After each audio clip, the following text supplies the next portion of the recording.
Sure. And we're live. Welcome to the Liberty First Foundation Roundtable, weekly roundtable.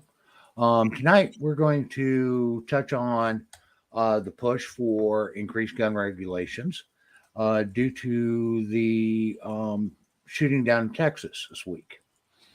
We need to really discuss kind of what is um, causing these shootings instead of automatically assuming that guns are the problem when guns have been around for hundreds of years, and these mass shootings or active shooter situations are something that's actually relatively new. So we need to really determine what's changed and um, why these are becoming prevalent in our society when guns have always been a part of our society.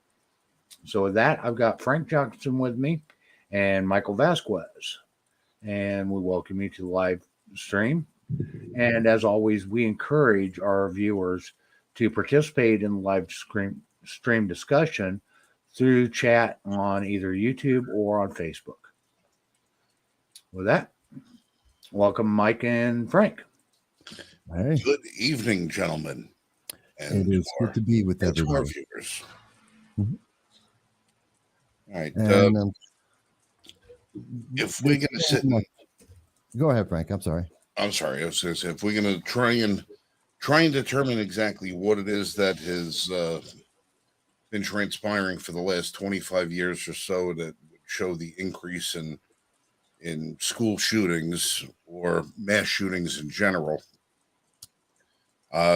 we've got a wide range of suspect things that we could look at, to try and determine what it is, what's influencing people to do these things.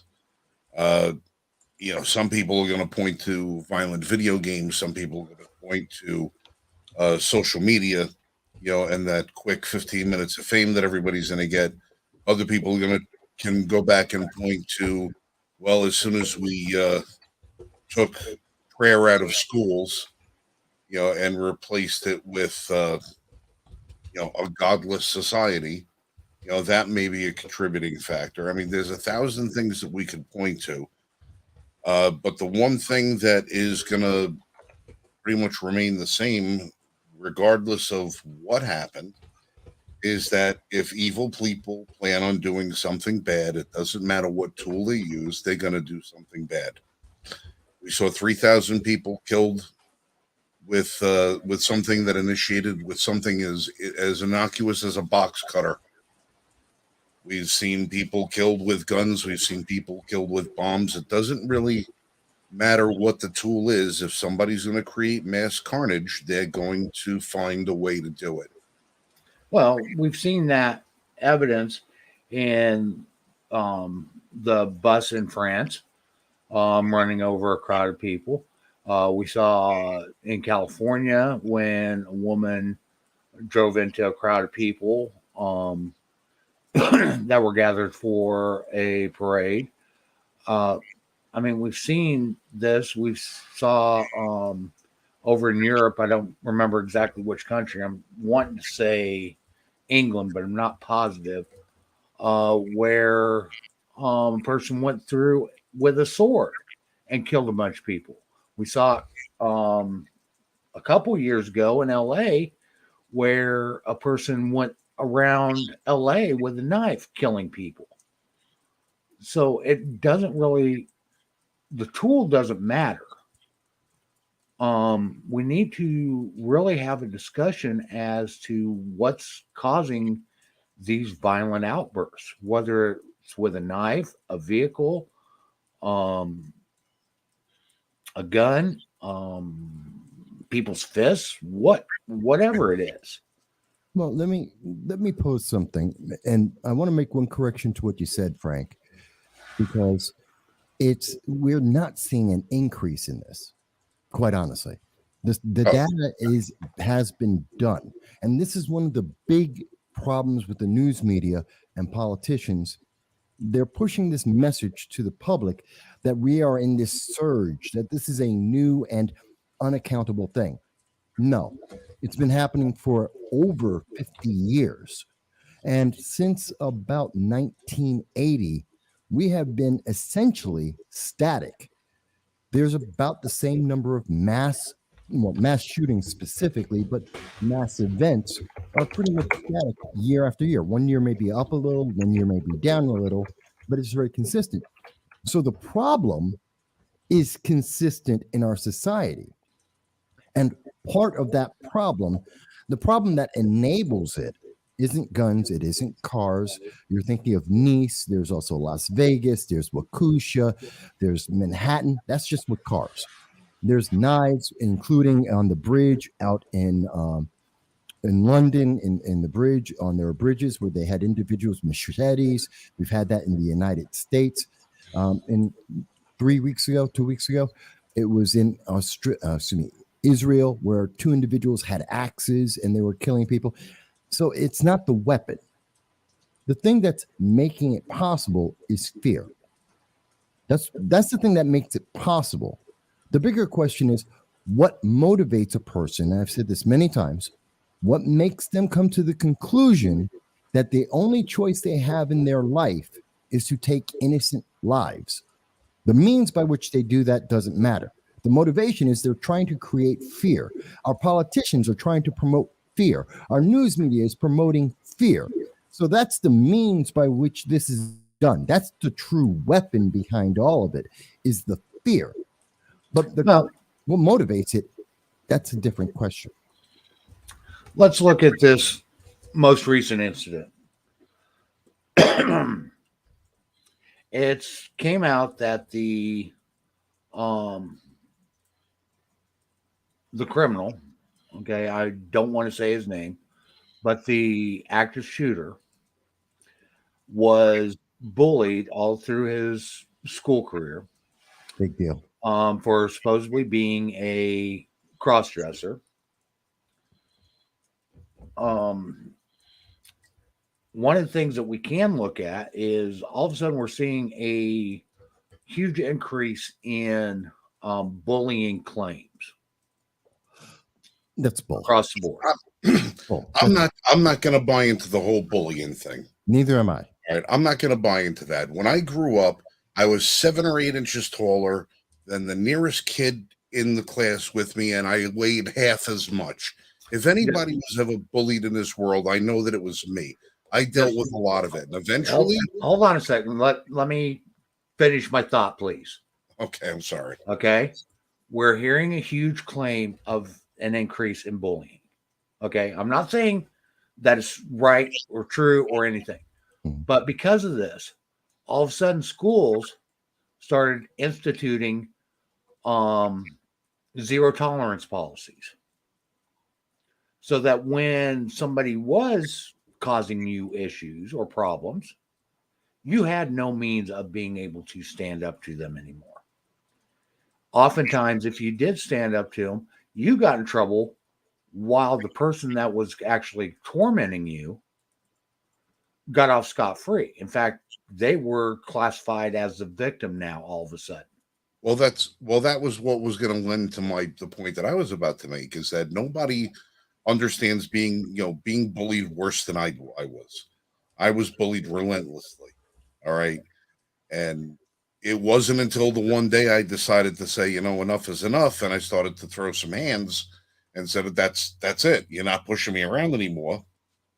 It stopped. I was able to put an end to it myself the old-fashioned schoolyard way. Granted, I may not have always won the fights, but I sure as hell, put everything I had into it until the point where people knew I wasn't going to take it. And then nobody bullied me anymore. Well, let me tell you something about bullies and why this whole bully claim is a bunch of crap. If you take a bunch of kids, say 6th graders, and they're all in a playground, and you get a couple of 8th graders, then the 8th graders are going to start picking on the 6th graders. It's going to happen every time. But you know what happens when the 8th graders leave and you introduce a couple of 4th graders? The sixth Sixth graders bully on the fourth bully. grade. It's a look. Bullying is just a part of life. There's going to be always people that are going to detect a little bit of weakness in somebody else, and it's always going to wind up being where they're going to rib you, pick on you, and everything else. I hate to say it because it sucks. Being bullied sucks, but if you don't teach your kids how to deal with it in the right way, you're going to wind up with kids who don't know how to tolerate anything else in life, because the only thing that they're ever going to know about being attacked is to go report it to somebody else. Right. They're never going to be able to understand how to deal with that situation face to face, how to remedy it, in a personal manner. They're always going to rely on an outside entity to try and mediate their problem. Let's take this a step further. Okay, schools instituted these zero tolerance policies, Yeah. which effectively took away the people being tormented their means of self-defense. Okay, in a sense, that's also their answer with firearms. Okay, we want to stop mass shooting, so let's take away everybody's means of self-defense. Okay, it didn't work for bullying. It's not going to work with violent crime or these mass attacks. Well, I have. Let's be honest. Let the public be honest with ourselves and our politicians and everyone. Bullying has always existed as long as humans have existed. Violence between human beings has existed for as long as human beings have existed. And yes, part of the answer to deal with violence is to be able to confront it, to be able to stand up, again, not to fall into the fear and to plead for someone else to deal with it for you. Self-reliance, it is a big thing. We don't teach self-reliance anymore. We teach fear. We teach people how to be afraid. Someone said something you didn't like. You're afraid. Well, then you have to get someone else to take care of it for you. Whatever it is, all the challenges in life today, we are teaching children, and we are teaching as a society, a culture that says, I'm going to submit to fear. There's crime. Well, we're going to pass another law. That doesn't work. Well, And we've seen it not work real time. So that's one of the problems. The other one is we are totally lying to each other about what the situation is that we're dealing with, because we're really not. These mass events, these mass killings aren't about weapons. They aren't about whether someone saw something online or not, or whether they're left or right. None of that stuff is real. That is just dressing that people are putting on it to take power, to be able to elevate themselves to be elites that get to control other people. It's another fight that's happening that no one's talking about. The reality is we have to deal with this head on. There is a fear. These individuals are mentally deranged. There is no question on that. I don't care there is no argument against that. They're deranged and they are consumed with fear, whether it's a fear of themselves, how they are perceived, what the society says about what they like, what they don't like, doesn't matter. It's fear. They are acting on this fear and they are acting on it irrationally. Okay, that's the scenario. And other people are manipulating that fear, mostly politicians, that are using it to enable themselves to become more powerful. These are the two fights that we have in this scenario. And these are the same fights that we had in 1980 as we had in 1860. It hasn't changed. So what's different about what we're doing today than what happened in the 1700s, the 1500s, the 1970s, or 2022? The difference is we're not addressing it. You hit on something, Michael, in your comments there. One of the things is that we are no longer teaching self-reliance. Mm-hmm. What's being taught today is dependence. Mm-hmm. We are working towards more and more dependence. And again, when we take away people's means of defending themselves, we create people that are dependent upon law enforcement and government to protect them from the evils that are threatening them. And the thing is, and we've discovered this time and time and time again, government is not effective at being able to really protect people. They're effective towards protecting the nation against foreign threats, but they're not effective in protecting individuals against domestic threats. And you have to remember, when you say government, we're not just talking about at the federal level. We're talking about government at every level.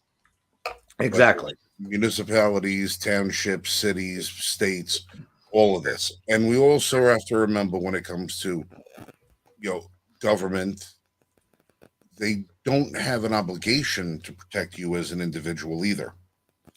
Very true. Okay, that's been ruled many times by the Supreme Court. The Supreme that government Court does not have an obligation to protect individuals. Right. The police officer is not obliged to,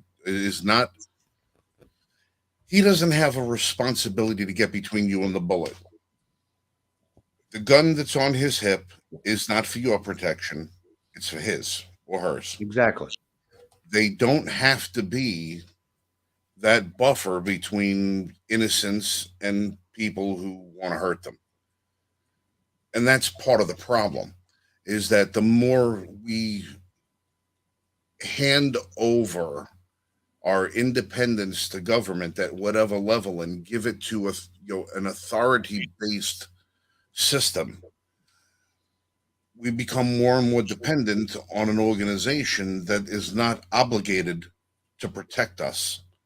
So we give away our ability to protect ourselves on the false promise that at some point there is somebody going to show up if we need them. And unfortunately, the cops usually show up just about the right time to draw the chalk outline. Yeah. 7 to 13 minutes is average response time in big cities to violent crimes. And as to Mike, your comments earlier about the frequency that these things happen, you're 100% right with that. And I'm going to give you a little interesting side note that most people won't ever talk about. New York City subway system. Mm-hmm. Every 3 or 4 months, you'll see a story on the news that somebody got pushed in front of a train. Mm-hmm. You know how often that actually happens? A hell of a lot more often than you think. Right. But if the city reported how many times people get thrown in front of a train, you know how many people would go down into the subway? Not a lot. They wouldn't go down there because they would know that it's not exactly the safest means of of travel. But the city relies on that income. It relies on that system, that lifeblood to get people moving around. So in that case, it pays for them to keep the numbers down because there's no guns involved. It's just people pushing somebody else. Right. But when you talk about mass shootings, it pays for them to report on every single instance. That's why the federal government changed the statistics from 5 and higher to 2 or more as to what constitutes a quote-unquote mass shooting, enabling the media to have more to report on, to make it appear that it's a much larger problem today than it was many years ago. Now, granted, it's a problem. All right. And I'm not dispelling it and saying, oh, well, it's just as many as it was 20 years ago, so it's not a big deal. No, it is a big deal. These things should not be happening at all. But when we look at what's been funded and what's been defunded over the last couple of decades, you can start to understand why there's so many people with mental illnesses running around that do not have any form of criminal record or do not have anything where a judicial system has adjudicated that they get some sort of mandatory treatment. Because we've defunded these, what we would call way back when, the psycho wards. We have a rotating system where people come in and out of court where they don't even bother showing back up. We have in the big cities now that they have bail reform where people get arrested, they walk right back out of the police station 15 minutes later. And then when they don't show back up, nobody is there to claim them. Nobody's there to go out and get them. So when you ask why there's more of a problem now, or why it seems to be more of a problem, it's because the system that we've relied on as a culture to help us treat the people who have these mental issues is not doing their job. We've handed over that responsibility to an organization, if you will, known as government at every level, that is only known to do one thing consistently: fail. Yes. True. And that's why we have the problems that we have. Well, let me bring, and the reason why I'm sharing this on the screen with you right now, but one, it's a public service announcement for people who may see this over the weekend, that in my region, southern tier of New York, there's a warning out right now that there's going to be a mass shooting. Supposedly at a store, a local grocery store called Wegmans. But realistically, it doesn't mean Wegmans. It means this region, this area, Broome County of New York. Because if this is real, and right now it's a rumor, it's unconfirmed, but if it's real and it's not someone's joke, then the crazy individuals will see this and say, well, since police are going to be there, I'll go somewhere else. So you got to be, but the prevention of this, the answer to this is, one, what we're doing. People are informed. People are paying attention. It's also the answer to what's happening in the subway system. It's one of the best answers we have in life. Be aware, be prepared, be able to, and also be able to defend yourself from these situations. That's what concealed carry is for. And this is how we are able to protect ourselves. The community is aware. The community is able to react. The community is going to inform each other and also be able to defend each other. Yes, police will be able to play their part. But again, if they're over at Wegmans and this insane individual, if it is true, picks a different location, that's not going to help anyone. But your neighbors will. Someone who's concealed carry could. Because we do know that in the first 3 minutes, actually the first 2 minutes of any of these kind of events, someone being armed and able to confront that crazed individual saves lives every single time. It is a fact. It is documented. It's numerically, empirically a fact. And I know some on the left, some people don't like to go with empirical numbers. They like to go with feelings, but the fact is it is empirical. We do know this works. And the other thing I wanted to show everyone is this is something that I did in 2018. The answer that New York State came up with in 2018 is, well, we're going to get red flag legislation because they're all crazy people. So we should be able to find them. So we need to take away your right to due process. We need to take away your right to own firearms. We need to take your property as a part of the government. And you will not have any rights or freedoms. You will be punished. And then we'll find out if you're innocent or not.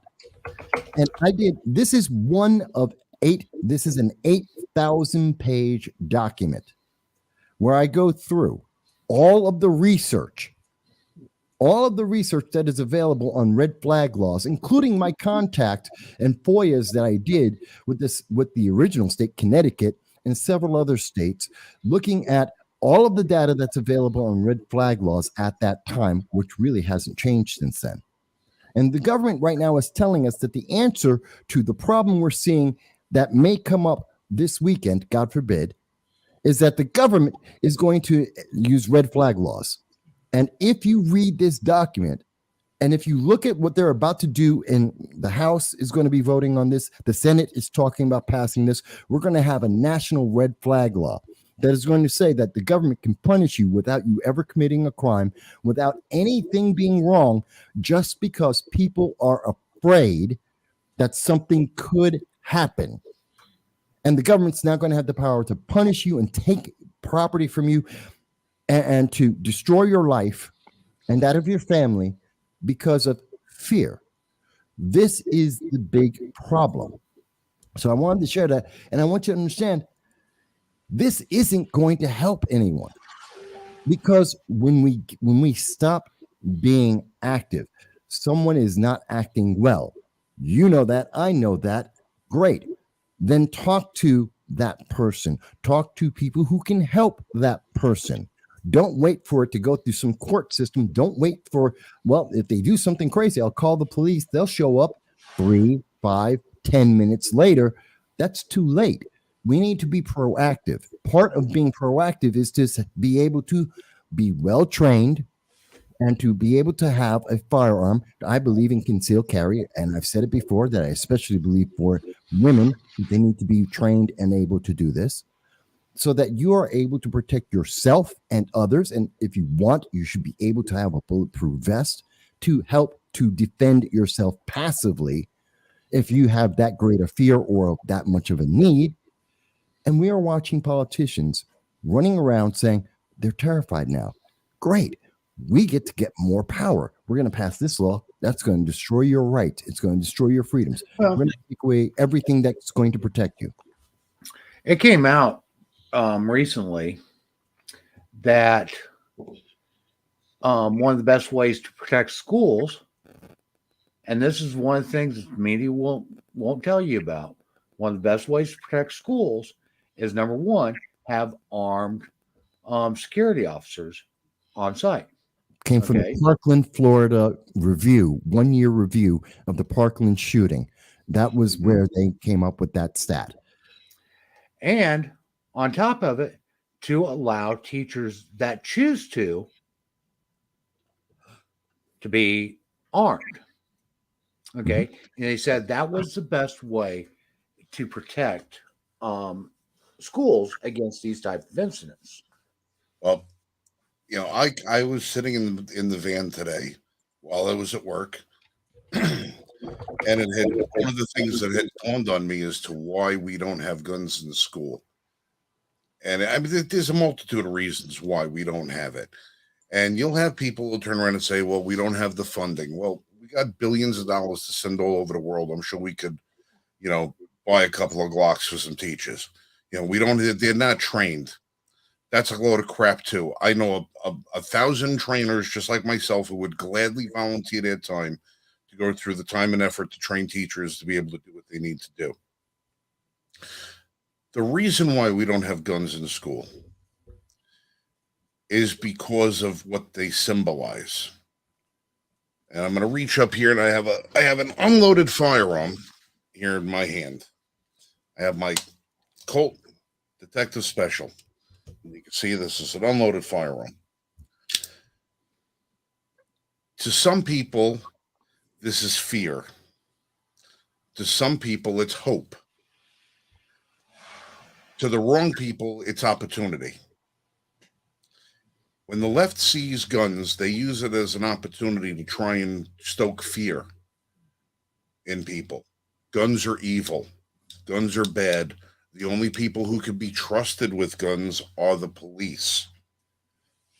And this is something that they've done for a long, long time. Imagine, if you will, we take a bunch of schools and we take 20% of the faculty, 20% of the teachers. We teach them, we arm them, we make sure that they're certified, they're qualified, do whatever they can. We institute a bunch of other safety standards inside that school. Lock the doors, all the rest of that stuff. Imagine we have an active shooter situation and a teacher in front of a class of third graders is able to put down an active shooter. Every student in that class, every student in that school is going to look at that teacher and go, by God, that's my hero. That teacher saved my life. Right. That teacher did everything right with a gun. Now we have a whole school full of children who not only admire the teacher, but admire the tool they used to stop that shooter and save their lives. You just turned a whole bunch of kids into NRA members. Well, that's why the left does not want guns in school, because they're afraid that guns in school will work And if Exactly. it works and it And keeps shooters down, and that somebody can stop a shooter from being there, that the good guy with the gun myth actually turns out to be true. And I have a hell of a story that goes behind this particular firearm having to do with that. It completely blows a hole in the gun control boat. narrative. They will never be able to float that because now people are going to be able to say it. And that's why you don't see guns in school. Because even the people who are pro gun in government don't want the guns in the school either. No. Because they want the people just as dependent on the government as the people who don't want the guns in the hands of private citizens. Government beseeches more government. It doesn't matter right or left, and nobody in government wants to have the guns in the hands of the public, wants to have the schools be protected because they all know the same simple, sad fact. The worse and the more horrific that things get, the more people rely on government, the more job security they have, the more power they broker, the more they can enrich themselves, and the more that the common people become serfs. And that's what it's all about. Well, let's look at one other thing remember that the happened this comments week. down there. Okay. Mhm. One other thing that happened this week is the response from the very people that everybody's wanting government to protect them. They're wanting the police to protect them. And we see that the police in this situation took over an hour to confront the shooter. They were on scene for over an hour. And it wasn't even the local police department that finally confronted him. It was Customs and Border Protection agents that confronted him and finally put a stop to this. Again, why are we putting our children at risk when we have law enforcement that won't even respond when there is an incident? I can't stand when the argument from the left, I know, is but it's unfair, it's unsafe. That's what they keep telling it. It's unsafe. You know what they don't tell us? Show me statistics where red flag laws, where magazine bans, gun bans, any of that has stopped any of the criminals. Show me, and I use New York as an example because I live here, and also there is a report which I constantly mention, the GIVE report, the Gun Involved Violence Elimination Report.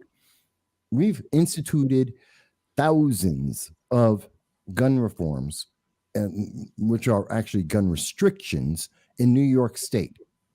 It has, and they're going to introduce more.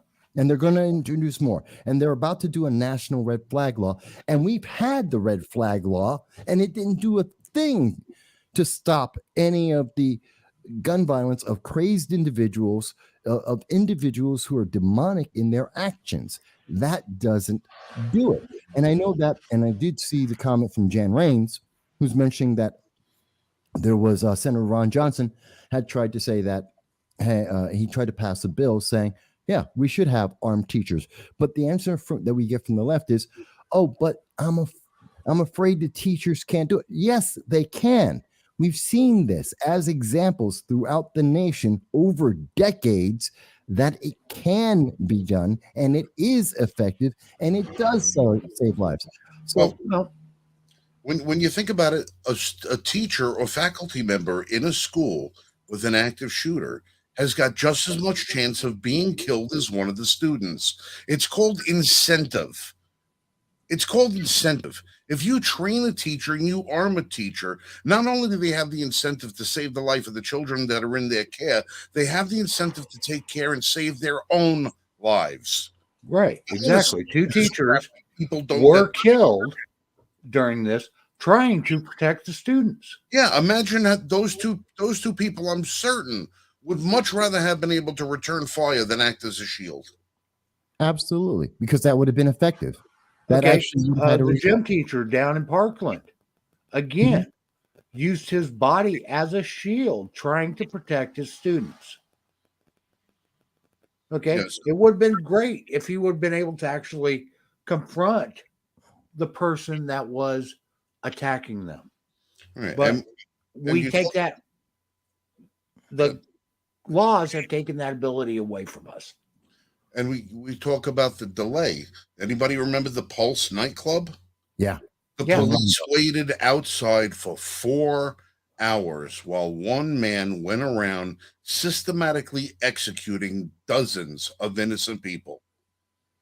They could hear the shots from outside and they didn't want to go. They couldn't figure out how to breach the building and, without getting into the line of fire. Again, Mhm. because they don't have the responsibility to get into the line of fire. They're there to protect themselves first. But if you are one of the intended victims of a mass shooter or any kind of shooter or a knife wielder, somebody with a blowtorch, it doesn't matter. If you are one of the intended victims, you have the inherent responsibility to protect yourself, and you'll either jump into the fight or flight mechanism. But if you have the tools to fight, most people are going to choose to fight. And if you see some of the people that I've trained over the years, you'd know, sometimes that wallflower standing over in the corner who you think is meek and mild mannered and weak is going to be the most ferocious of all, and is going to put up one hell of a fight. They might go down in the process, but they're going to fight back. But if you don't give them the tools to do it, they don't have the tools to fight at all. Well, here's the thing. Okay. A person against a gunman intent on killing them has a very slim chance of being able to stop that person from shooting them. Okay, I'm not going to say that it can't happen, because it has, but it's very slim. A person that is armed has a better chance of being able to protect themselves against another armed assailant.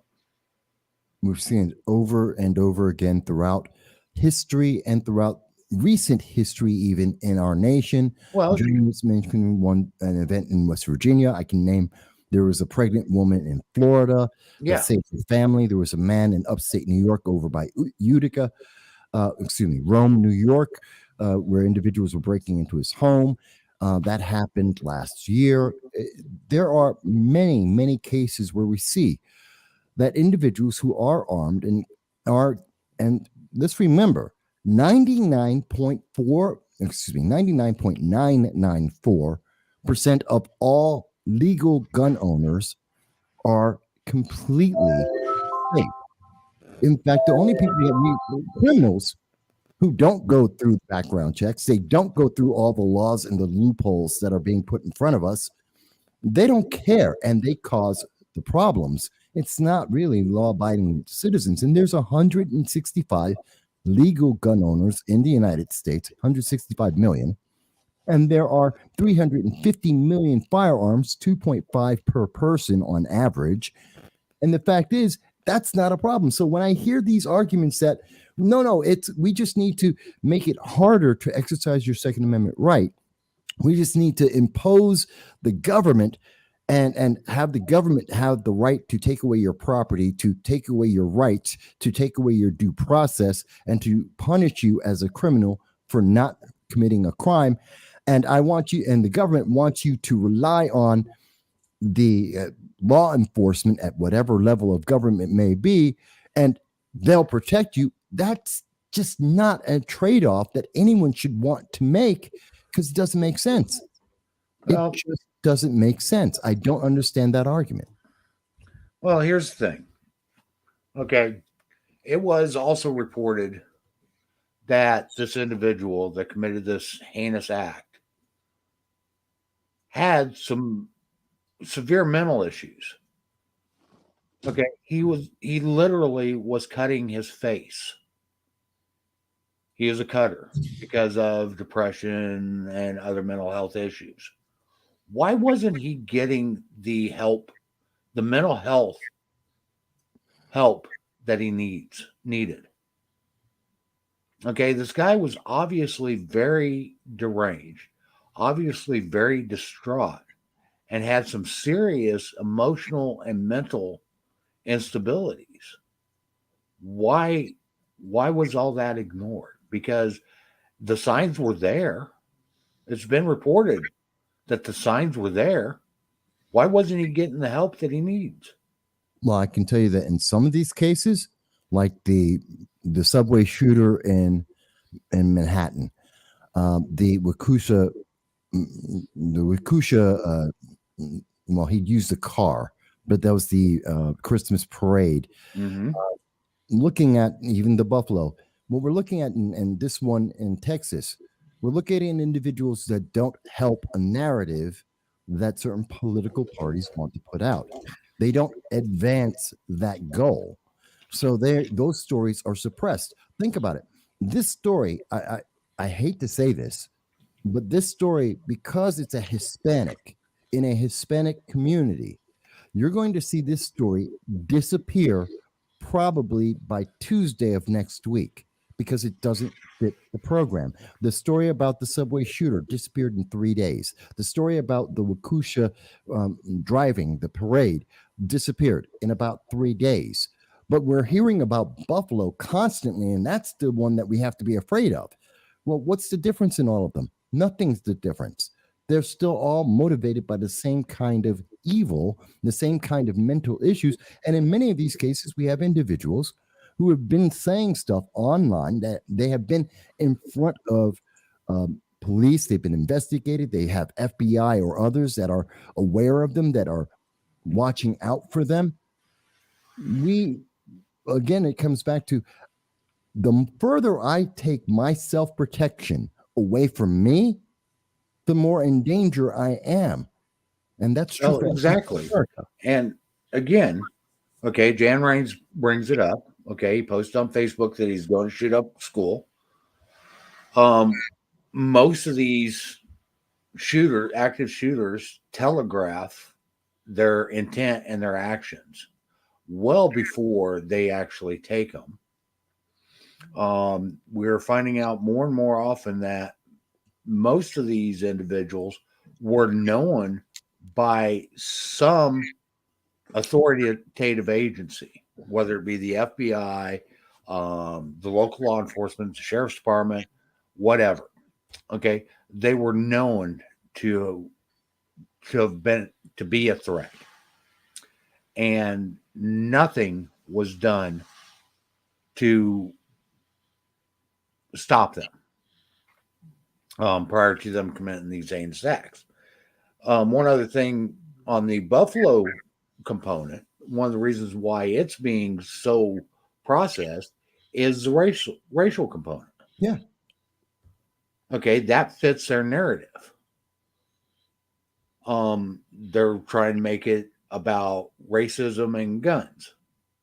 On that one, many of these others that you do see dropped from the headlines so quickly is exactly like you said. It doesn't expand their narrative. Well, I think the only reason this one in Texas is going to have legs for any bit of time, more than what we would normally associate a shooting that goes against their current narrative, is that this happens to be the NRA national meeting weekend. Mm-hmm. That's also taking place in Texas. So naturally, there were protests out. So there's protests every time the NRA has their annual meeting. Yep. But this is the NRA annual meeting in Texas. Okay, where the shooting took place, in one of America's most gun-friendly states, Second Amendment-friendly states, a Second Amendment-friendly governor. This story will have a little bit of legs to it because the media is going to wait and see if there's another blood moment that they can capture, that they can run with. So that Beto can stand on the backs of more dead children? Yeah. Mm-hmm. Well, what they're hoping, what the media is hoping for right now, is you have to remember when you have something like SHOT Show. SHOT Show is industry professionals and industry professionals. It's buyers, sellers, dealers, distributors, manufacturers, and all the rest of that. It's a pretty professional oriented kind of thing. People there just wheeling and dealing. When you got something like the NRA annual meeting, It's 10% industry professionals, 90% general public. Anybody who's an NRA member can get in and do what they want to do. The media knows that. The media is really hoping, because like when we go to SHOT Show, Michael, you've been to SHOT Show, you Yep. know what that's about. Did you see any protesters outside of SHOT Show? No. No, not a single one. Not a single one, because it's not geared to the public. You get protesters outside the NRA show, the NRA meeting, right? The media is going to have their cameras there. They were there today. I already saw there was a bunch of cross-dressers outside of the outside of the arena holding a little protest rally. The media is going to have the cameras there waiting, because the public who don't know how to deal with the media on a normal basis and don't know how to deal with protesters on a normal basis, they're going to hope that somebody's going to do something stupid. Right. They're going to hope that something's going to happen. Wait a minute, Frank. You said something. You said there are. You saw this. I don't watch TV, so I don't see the news like most people may. So there were cross-dressers protesting at the NRA about the fact that a purported and supposed cross-dresser went out and shot children. Well, because the ones who were protesting at the event are protesting saying they don't want any more guns. They don't want assault rifles. They don't want this. They don't want that. They don't want that.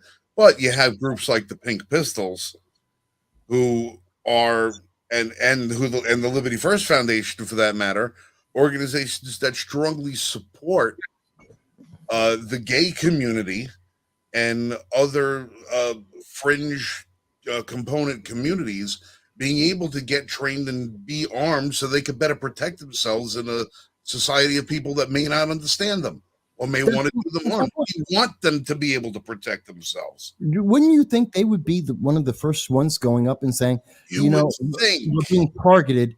I want to have the right to conceal carry, and I want the right to be well trained so that I can protect myself against. But what they did today was they already jumped their own shark, because one of their own allegedly, see, I'm going to throw that in there to make you happy. One of their own allegedly committed this beyond heinous attack. So they are now on the defensive, being afraid, saying, well, now you're going to associate what this person identified himself as a mental illness, and you're going to label our entire community as being mentally ill. We're not mentally ill. You know, we don't have any mental defect or anything else like that. This is such a ridiculous set of circumstances now, because the people who are trying to determine what gun control is going to try and look like, and they're trying to base that all on our collective mental state of mind, how crazy or not crazy or mentally deficient or defunct or defective we are. The people who are going to write those rules are the same people who can't decide who is a male or a female. They're also disingenuous. They are the only reason that we're seeing. We've already been through the red flag national bill. We've gone through several forms of gun control for decades, and we've already had these discussions. And yet the only times they move this forward, and the only times that we see these things enacted, is after there is a tragedy that everyone in the world and the nation recognize, and when there is trauma and people are crying, and they go, hey, perfect time to now implement yet another law that will take away people's rights and not help anyone. Again, I have said this many times, and I say this to politicians on a regular basis, and I say that to anyone who thinks guns are the problem. Show me any data where any one of these gun laws, these restrictions, have actually saved anyone's life, because it doesn't exist. If it did, they'd be blowing it out of every single news station and all the media across everywhere, and every politician be pointing to it saying, look, it actually works. They don't have the data. And yet we would convince people that the answer to the problem is for various groups, whether you're black or you're gay, LGBTQAI plus, Hispanic, whatever the group is, that is the de jour target of the media at this moment, they turn around and say, instead of protecting yourself, instead of being self-responsible, instead of being able to exercise your rights, the Second Amendment in this case, instead, what we want to do is we want to take away your First Amendment right to be able to speak online. So we're going to censor you. We're going to take away your Second Amendment right so you can't protect yourself. We're going to take away your right for having passive self-defense. We're going to take away your bulletproof vest. We're going to take away your rights and your freedoms. And we're going to promise you that you'll be better. So you can go to sleep at night thinking something happened. And that's the worst thing that we always hear. Do something. Please stop saying that. And I hate every politician who says, we did something. No, you didn't, because it's not effective. It's not efficient. It's useless. And it takes away from the people. This is so insane to me. I don't understand it. Jan Rains brings up there's a lot of LGBTQIA plus people out there that do see the truth. Okay, they do see firearms as a means of protection. They understand that, and honestly, that community has been under assault for decades by people that don't agree with them. Okay, violent assaults happen to them all the time. And you would think that that community as a whole would encourage their people that are involved with them to get training and to get armed and to learn how to protect themselves better. Well, that's why the Pulse nightclub shooting is never brought up in the media anymore. We don't get the anniversary of report. No. On the Pulse nightclub shooting, because directly within the 4 weeks following the Pulse nightclub shooting, there was a tremendous uptick in gun sales and gun training and applications for concealed carry permits within the gay community. Mm-hmm. The Pulse nightclub shooting sent out an alert throughout their entire community. And when we were on our side of the aisle was smart enough to say, listen, don't go into this alone. We are here to help you. Let us help you train. Let us teach you everything that you need to do. Let us try and walk you through the process. Let's help you be responsible gun owners. A lot of us stepped up, and we helped a lot in the gay community actually go out and do that. The flip side was all the people who are, they was caught in a conundrum. The people over here are saying, oh, this group of people hates me, but the people that hate me are telling me they want me to be able to protect myself. And the people over here who say we're on our side are telling us you don't have a right to defend yourself. Mm-hmm. So they were caught in it's like these two messages, these two ideologies don't work out. But hell, I want to kind of hang out with the guys that are telling me maybe I should have the means of self-defense. That's why you don't hear about it anymore, because the left knew that the narrative blew up in their face and that they couldn't capitalize on that shooting anymore by continuously portraying them as victims, not when these people decided that they wanted to become defenders. They wanted to learn how to defend themselves. So that's what said, well, let's not bring up the Pulse nightclub anymore, because it might encourage more gay people to go out and get guns, and they'll hang out with those disgusting right wingers, and who knows, maybe they'll find something else that they can agree on, and before we know, our power base erodes. Well, Right. that's why I think it's Wednesday is supposed to be George Floyd, the convicted criminal and drug dealer. It's supposed to be his anniversary. Sad that he died. Sad that the way he died, but he's a remorseless killer, and I have no respect for him, and I don't respect anything about George Floyd. And the result of the George Floyd death, the riots that we saw across this nation, the violence, the death that we saw across this nation, 7 million new people many of them Democrats, went out and got guns.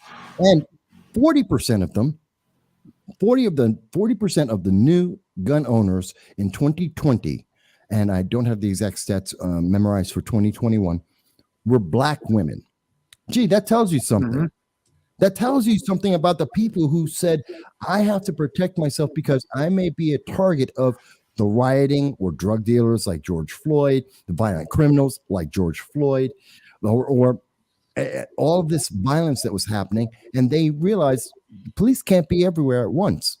And like you said, many people in the LGBTQ plus AIP, whatever, they also recognize that they need to be able to protect themselves because the police can't be everywhere at once. And having a law has not and never will stop a deranged, demonic criminal. How many times do we have to say this to get this through to people out there? Be well trained, be self-reliant, and do not give up your rights, because at no point has it giving up your rights has never in the history of mankind ever worked out in anyone's advantage.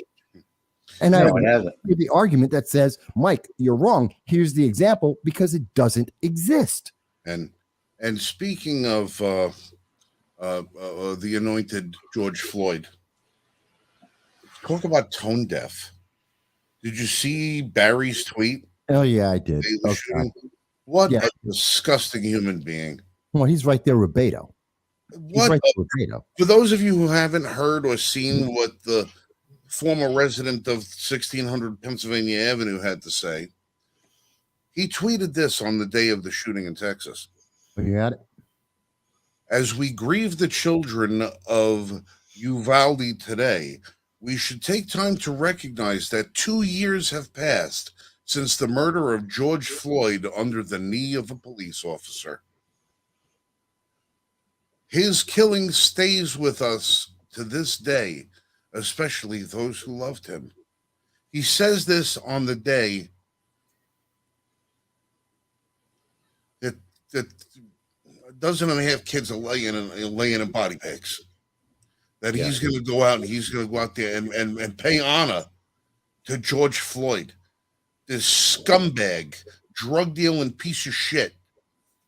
This is what Obama decides that he's going to say. That we got all of these kids out there. You get a classroom full of dead children, and this is what Barry Soerto has to say for himself. Out of the 100 and how many, I don't know how many characters you're allowed to use on Twitter now, but 75% of the characters in that tweet have to do with George Floyd. Right. 25% of them have to do with the actual innocent people that died. And 124,000 likes on this, 13,000 retweets. Mm-hmm. How many of these people actually stopped and actually thought? Yeah. What does 13,000 that- retweets, over 21,000 quoted tweets. Well, I would hope that there's 21,000 quoted tweets where people critical of the actual tweet itself, and not just, oh, Barry spoke. Barry spoke. Let's say hooray for Barry. A piece of shit. Yeah, he's horrible. And he's just like Beto when we see this. This is a political agenda that is being pushed forward at the cost of everything. It doesn't matter. It doesn't matter who died. It doesn't matter how they die. It's did a political faction get more power?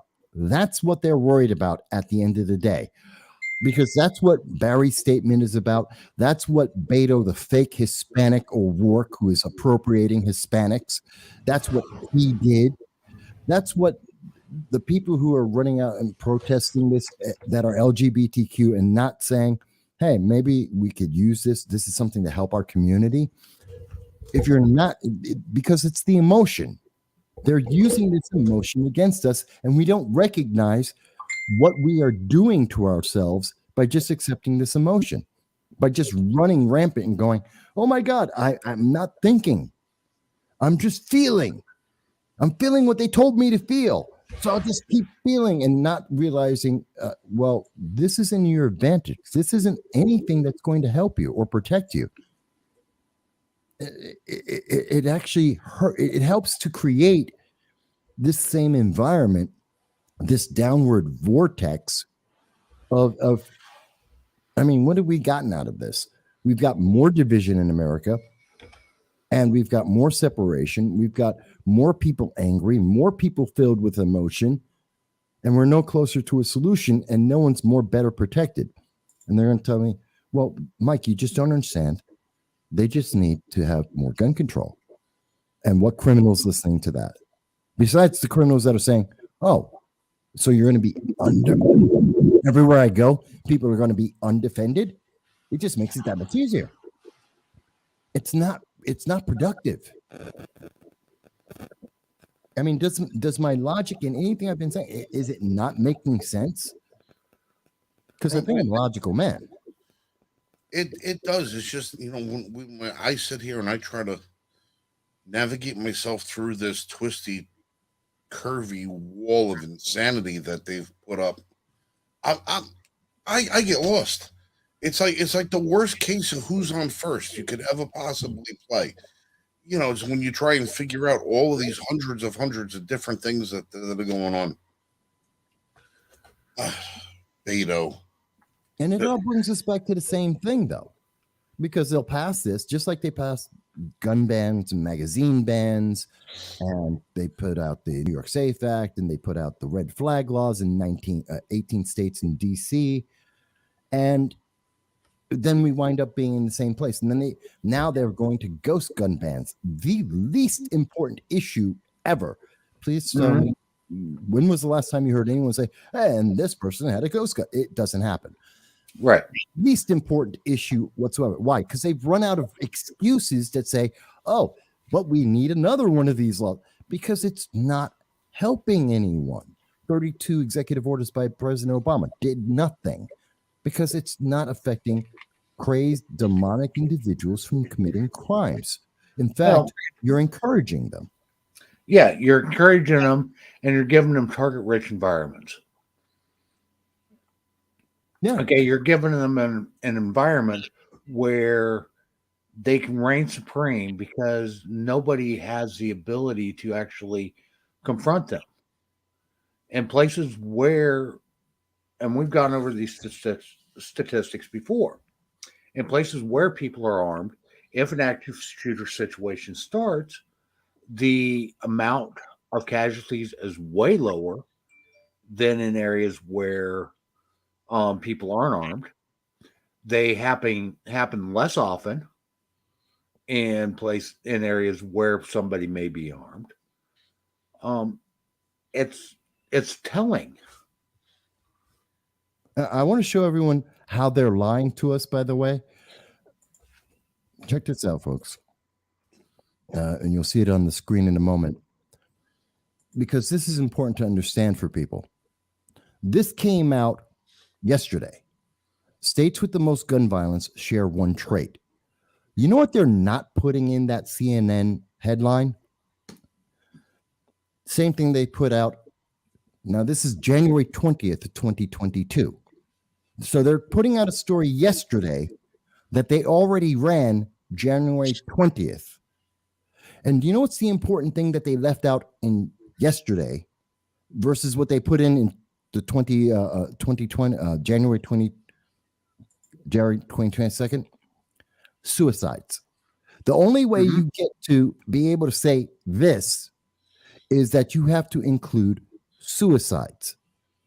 And that's the only way. Now they're trying to get a new scary number. Again, fear. They're using the fear to take advantage of you because they don't expect anyone's going to notice. Did anyone look up that article in 2022, January? No one paid attention to it. Oh, let's run it now because everyone's terrified, and this will get them to agree to the government taking away your rights and your freedoms and your ability to defend yourself and be responsible for your own life. They're manipulating the data that they're putting out there to make you feel afraid and to feel that you are helpless, even though if we simply live by the Second Amendment and allow people to be well trained. In fact, if we made sure that in schools we trained kids so that they had a respect of firearms and they knew what they were doing, and we made this something that we publicized that women all are now armed and have concealed carry. This is my idea. This would help to protect people because criminals would not feel like they can just run around and just pick any gun-free zone they want. And those gun-free zones are expanding and their number of targets are expanding. We used to teach in schools firearm safety, hunter safety. 1950s.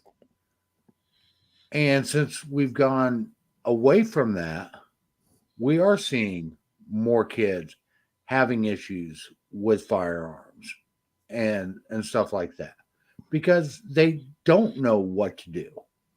They don't know what a firearm does. They don't understand the repercussions of firearms. Plain and simple, because nobody's taken the time to teach them. We, in households that do commonly own firearms responsibly, the children are taught how dangerous firearms are. They're taught how to respect firearms. And they're also taught that firearms are safe when handled responsibly and properly. No. You could teach a lot of kids a lot of things by example. Not necessarily everything out of a book. These kids need to be taught a lot of hands-on lessons, to be able to do it. A quick story: when I used to work in the precious metals industry many years ago, one of the things that we used to do was give tours of our vault to the kids in the schools. They would come in and they would wonder. They would wonder at the big giant mountains of bars of silver, bars of gold, and all the rest of that. And every single time, there would be some kid that would ask how much a bar of gold was. And at the time, being what they were about $400,000 for a bar of gold. And it's a 28-pound bar, 400 ounces. And the kid's eyes would light up and go, I'm gonna grab one and I'm gonna run with it. And I tell him, go ahead. If you can make it out the vault door, you can keep it. He'd get about 30 feet before he dropped it on his foot. Of course. That would be because he doesn't realize how heavy gold he is. doesn't realize how heavy it is. Yeah. Once you give somebody a lesson in reality, they tend to learn from it. That's why I'm always a big advocate of giving a kid a butter knife and pointing them to where the electrical outlet is. and that'll be the one time that he does it. Well, the old saying is, if you keep reaching for a stove and you say, that's hot, and the kid keeps reaching for it, don't stop him. Stand next to him, be ready, and when he touches it and he realizes that's what hot means, you will never have to teach that lesson ever again. And the kid has respect, and the kid knows that you can help him, and they actually listen. They become a little more disciplined. We need a little more of that in our lives, I think, in this country. Well, I think the bottom line when it comes down to all this stuff is it doesn't matter how much we talk about it. It doesn't matter how much government, debates, how many laws they try to write, what they try to do, and all the rest of that. When it comes down to it, if parents don't get off their asses and start going to the schools, going to the school board meetings, and unseating these people in the school districts and taking their jobs away, firing incompetent teachers, firing incompetent, administrators, and start changing the things at the local levels in the school, where the local level can make the demands of the county, that makes demands of the states, that makes demands of the federal government. Well, until parents get involved, nothing is going to change. And that's the thing, okay? And it's not just parents. We all need to be involved. Yes, we all need to be involved. I ain't got no kids. I ain't got no kids in the school district, but I'm paying the school taxes. Okay. See, I'm going to do the one thing this week that I used to do back in New York.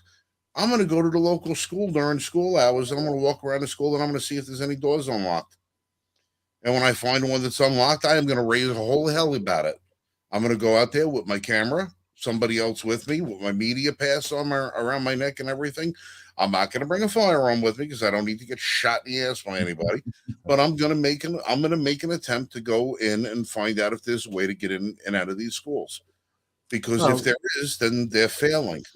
yes. And we need to, as with this shooting, okay, we found out that the perpetrator was able to enter the school without any confrontations. Okay, nobody asked him why he was there. Nobody challenged him.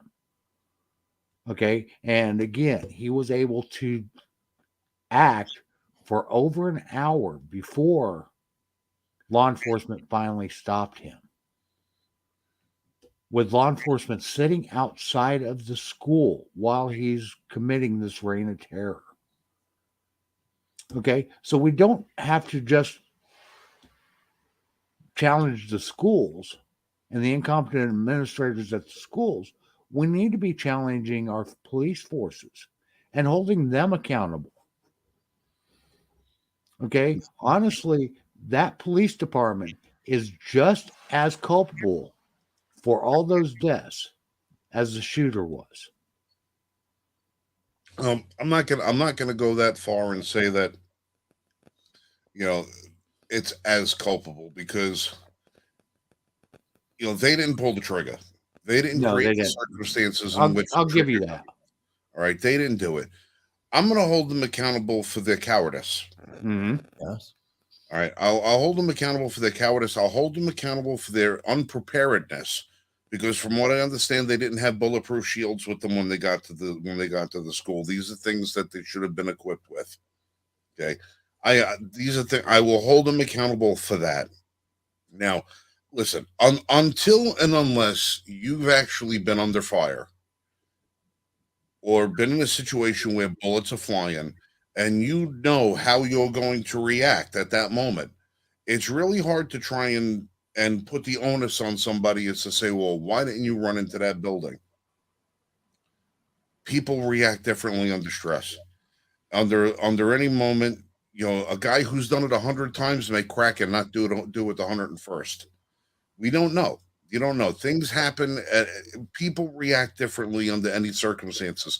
I've seen guys that are the biggest, toughest, rough and tumble guys I've ever known who, would take on a Brahma bull in a fight, panic when fireworks go off.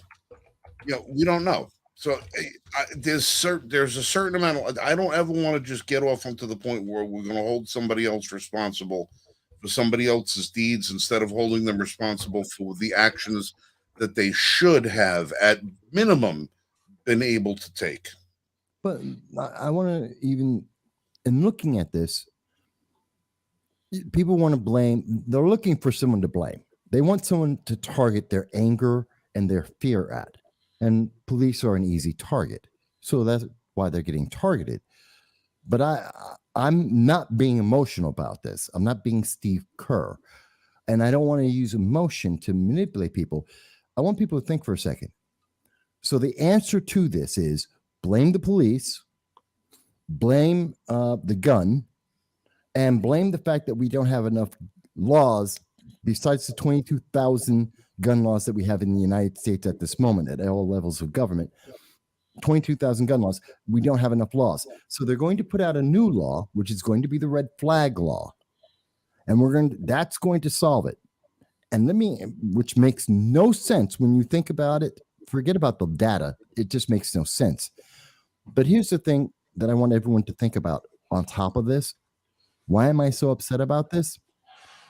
Does anyone want to take a bet with me against what I'm about to say, to take the opposite side of this, that the red flag laws are going to be used to politically target individuals and to try and take away the due process rights and to publicly humiliate people like all of us here right now. Does Oh. anyone want to take a bet that that's not going to happen? I would. I wouldn't bet that it wouldn't happen. I'm putting money on the fact that if they do pass these red flag laws, that within 3 or 4 weeks of them passing them, I'm going to get a knock on the door. Me as well. Where you going? Guarantee it. I will also guarantee that the response that they get from knocking on my door is not going to be a friendly "How do you do?" Well, yeah. Well, Go ahead. we've already seen how these red flag laws can go awry. The individual, I'm drawing a blank right now, but there was an individual that was killed when police served a red flag warrant on him. Maryland, as I recall. Yes, it was Maryland.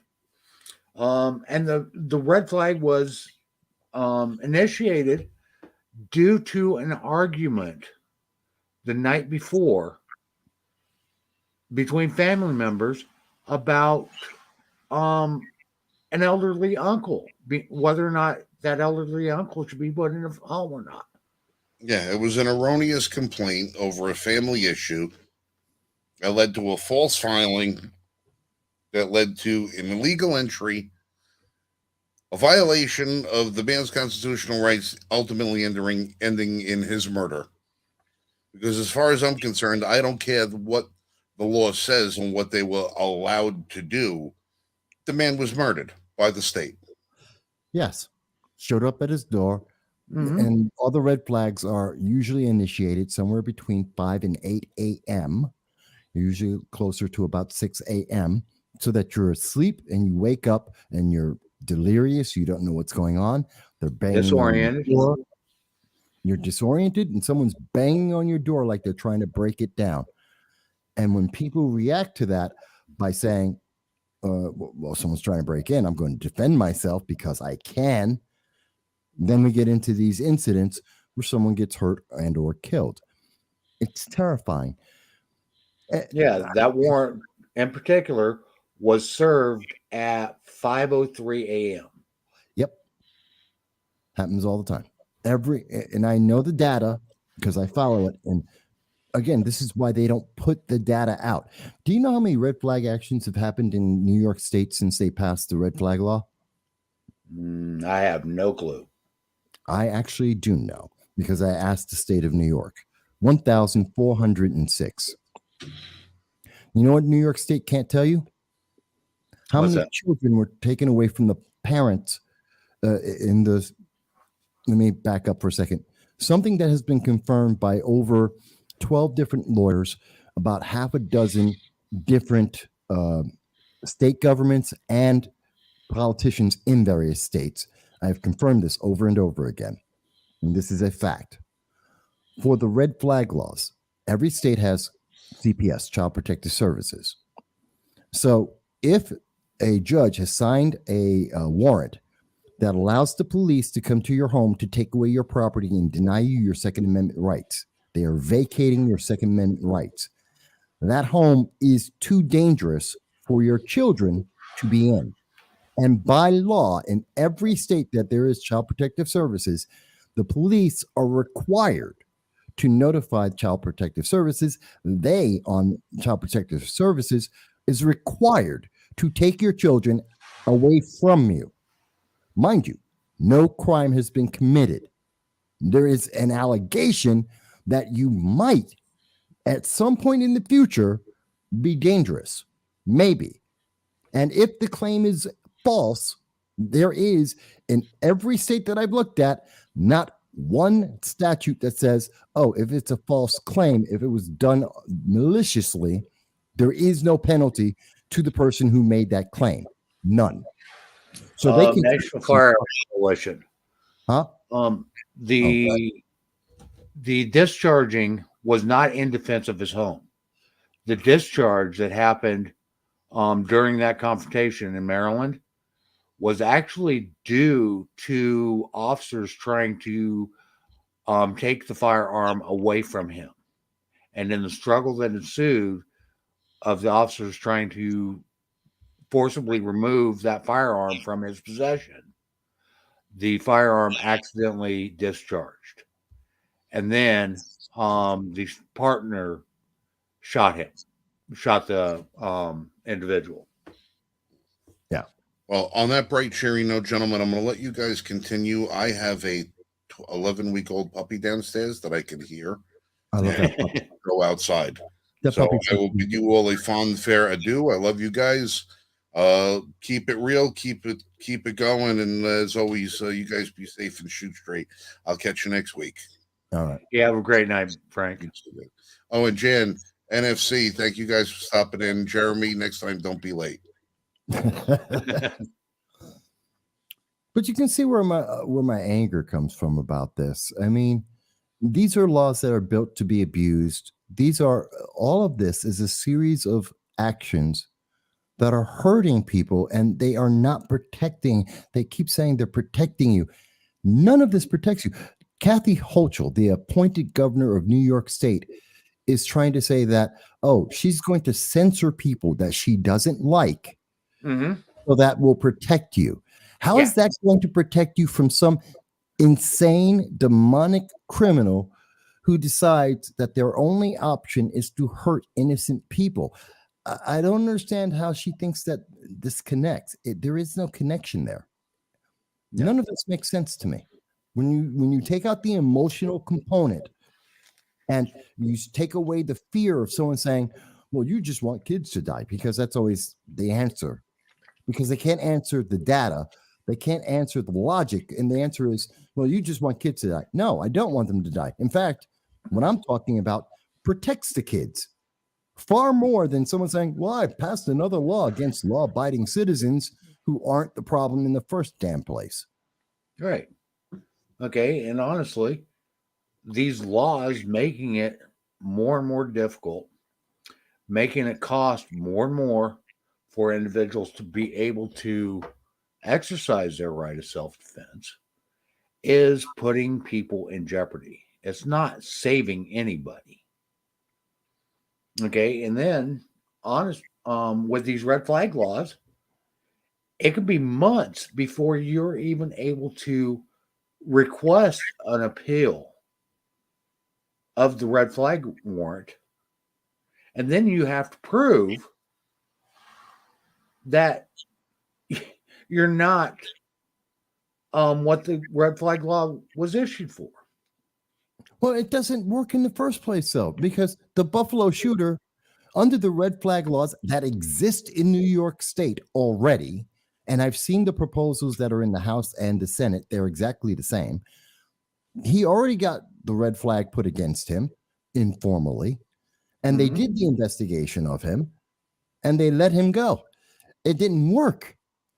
That's what red flags do. The Buffalo shooter is an example of red flags, and I believe the subway shooter as well, are examples of the red flag laws, how it does not work. By the way, red flag laws aren't meant to stop young shooters. They're not. They target 40 to 50-year-olds who are married and live in suburban households that make a middle-class income. That's who they target. They're not meant to stop these guys. This is oh God. And I do totally agree with you. It's going to be used for political means. Absolutely, it's going to be used for political means. This is a weapon, just like it is when they say, oh, well, we have to censor you now because, gun violence, we have to censor you. No, those things are not connected. You're just using that as a convenient weapon. And because everyone's so emotionally distraught, they don't have time to think it through. And you're just pushing this law through. And some of these politicians are saying, yeah, okay, I'll back that. Why? Because they have an election coming up and they're afraid that if they don't, there's going to be a TV ad saying, oh my God, you want kids to die. That's what Beto was. That's exactly why Beto was down in Texas with Governor Abbott, standing on the backs of children, dead children, saying, you're not doing anything. Beto, nothing you offered would have helped. You have no plan. You would have made it worse, not better. Mr. I wanted to defund the police, and law-abiding citizens don't get to carry a firearm and protect themselves or children. He makes it worse. But he's using that whole stunt so that no one's stopping him to go, Beto, you're absolutely wrong. And everything you've suggested is a failure because it's failed everywhere it's been done. And the data for decades proves it. But he's running on the emotion so that people go, yeah, Beto's right. Yeah, we should have done something. That would have made the difference. So I got to vote for Beto. No. Beto's just using people. Mhm. And that same method of emotional manipulation, using the dead children as a motivation, they're using that to get votes and to pass bad laws. Well, I think it's really funny how we don't hear anything from Beto until these tragedies come about. And then all of a sudden, Beto's all over the news. No, he had nothing to say about Chicago, Baltimore. He has Mhm. nothing to say about LA, New York City. I can point to a bunch of cities. He's got nothing to say about the gang on gang violence.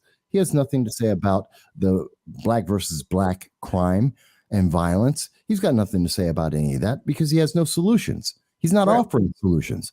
He's No. offering more power for him. And that's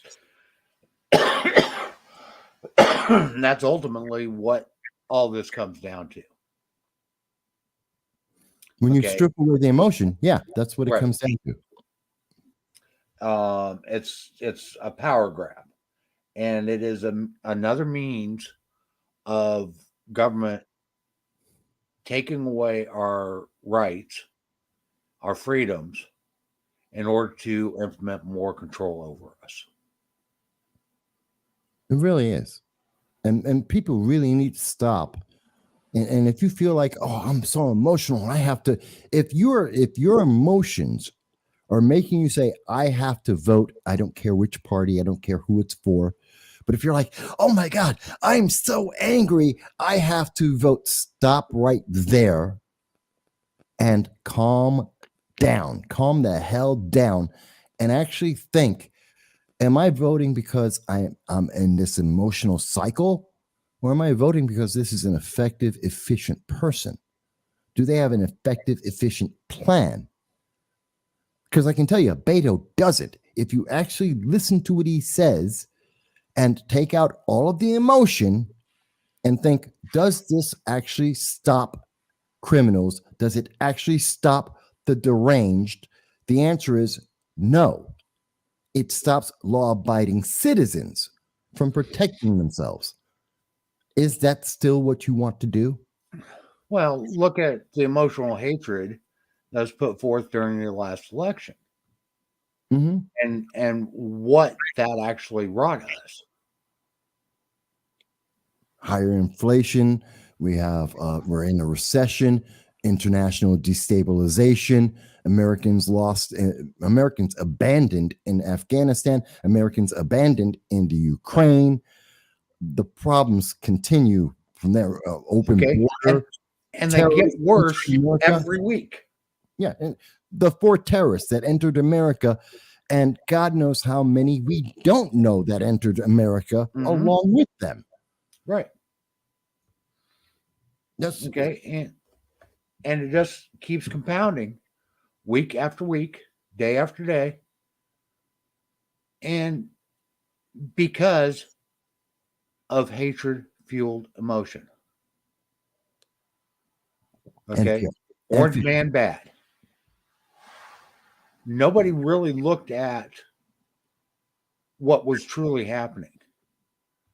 They were literally groomed to have so much hatred that that's what tipped the scales. It wasn't an election based upon logic. It wasn't an election based upon politics. It was an election based on hatred, literally, and honestly, it was an election based on hatred on both sides. Oh yeah, it was. And again, like I said, I don't care who you're hating.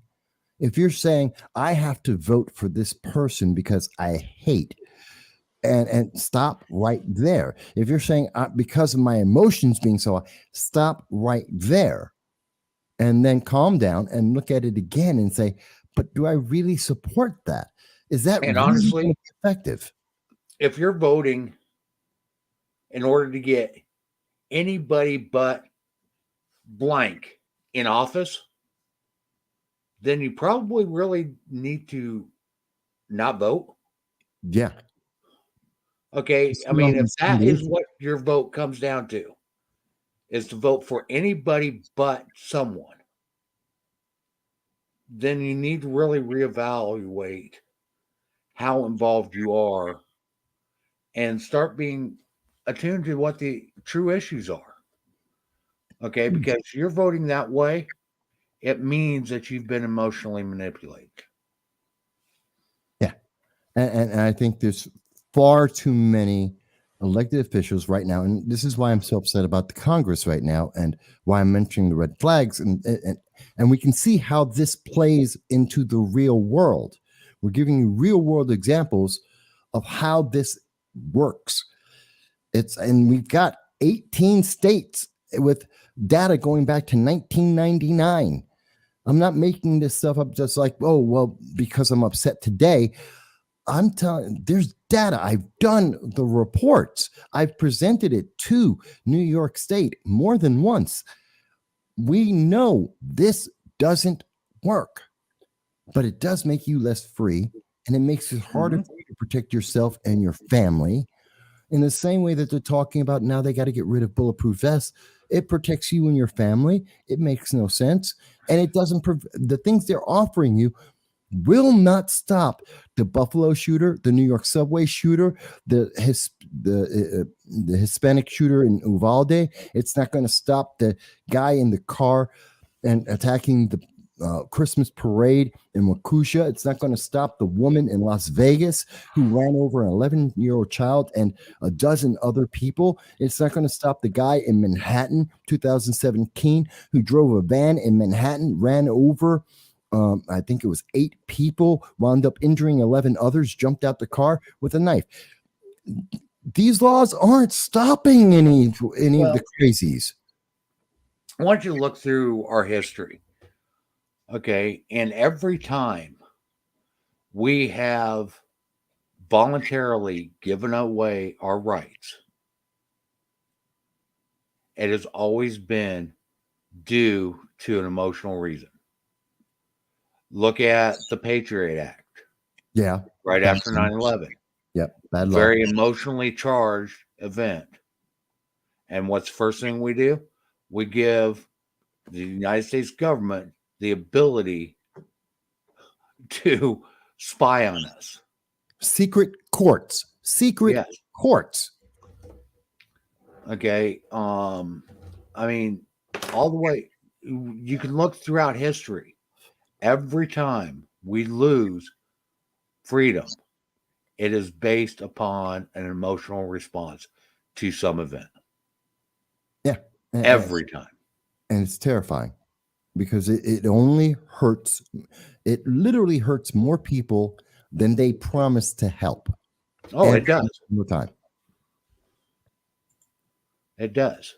Okay. And I thank you, Jan and National Firearms Coalition, for your comments and being involved in the discussion. I'm sorry we haven't commented on a lot of what you've been saying. I've been trying to get them up there so that people can understand, see your comments as you post them.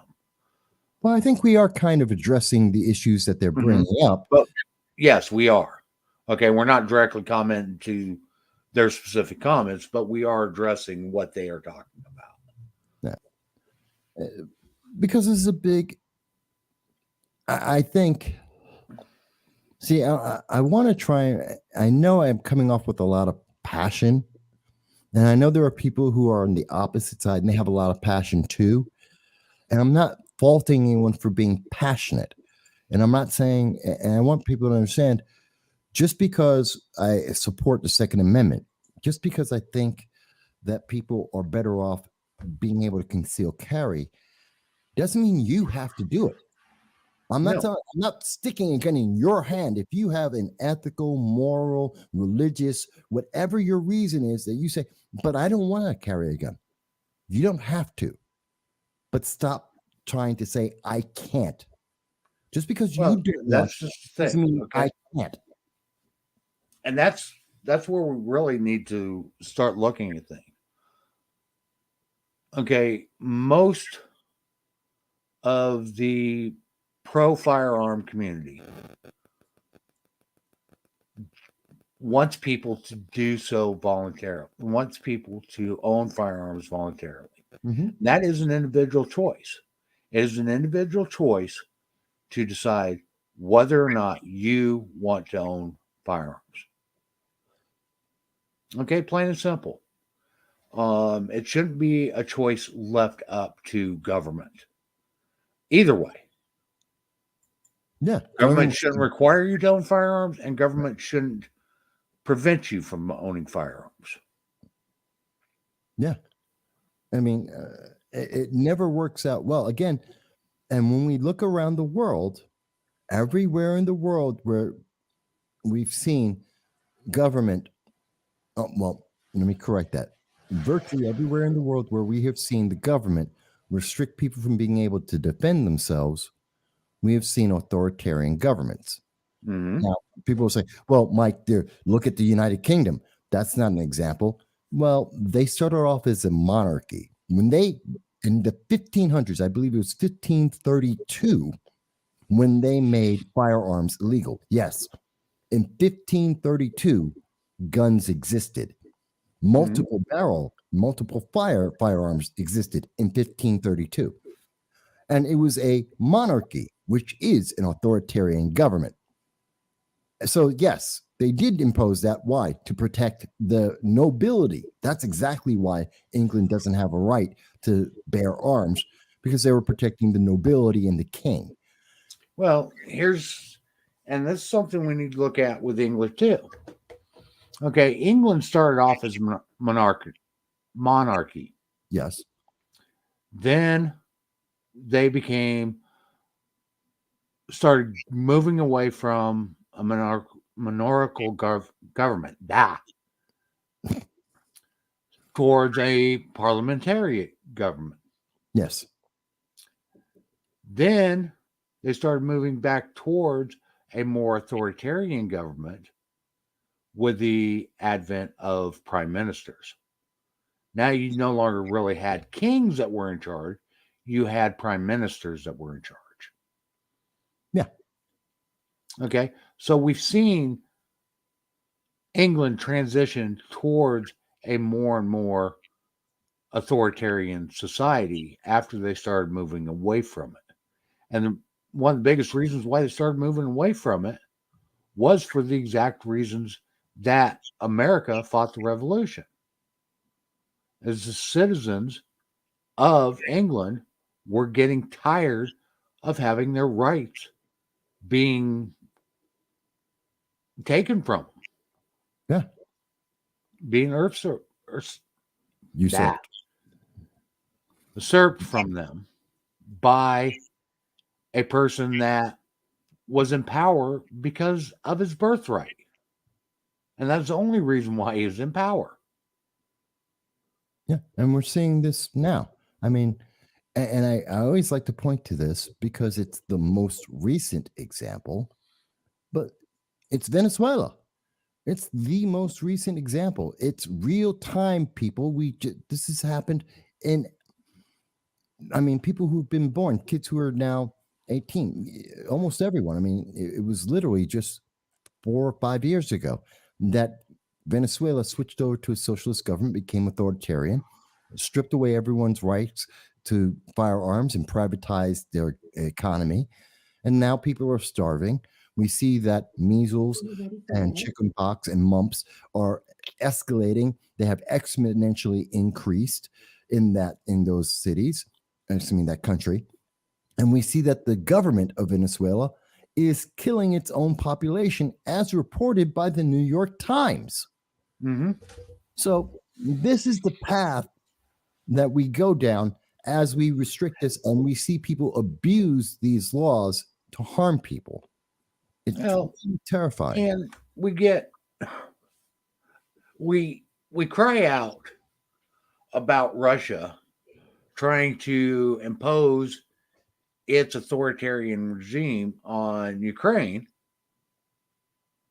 But here in the United States, we're trying to force an authoritarian regime of an oligarchy. Yeah. Okay. Where the elites are the ones in control. And they're trying to force us into a one world oligarchy where we will no longer have freedom. We will no longer have the choices. Okay. We will be forced to comply. Otherwise, we're going to do without. Yes. And I want to address, bring that back for a second, that last comment. So I do want to address this because it goes right in line with this. Part of how they're using the fear and manipulation on us, they've convinced the major media and certain politicians have convinced us that every firearm is somehow movie magic firearms, that every firearm is going to be like Arnold Schwarzenegger in Commando, where he's firing an M60, or even Rambo, Sly Stallone in Rambo, where they're firing an M60 and it never runs out of bullets. I'm sorry, that's not the reality. And every firearm is an automatic weapon. They just hold the bullet, they hold it down. What is it? Like every handgun is supposed to be straight out of RoboCop. That just fires forever. All these bullets are magically in there. It's firing 100 rounds without having to change a clip. That's not the reality. And National Firearms Coalition makes a great point. People don't. That's what they've sold you this is. And that's why they say they're automatic or they're assault weapons. Let's be very clear. Because there is a classification of what an automatic weapon is and what a assault weapon is. And we should make that very clear for people because they're thinking, oh my God, but you just want everyone to have an assault weapon. No, I never said that. Nor does the Constitution say that.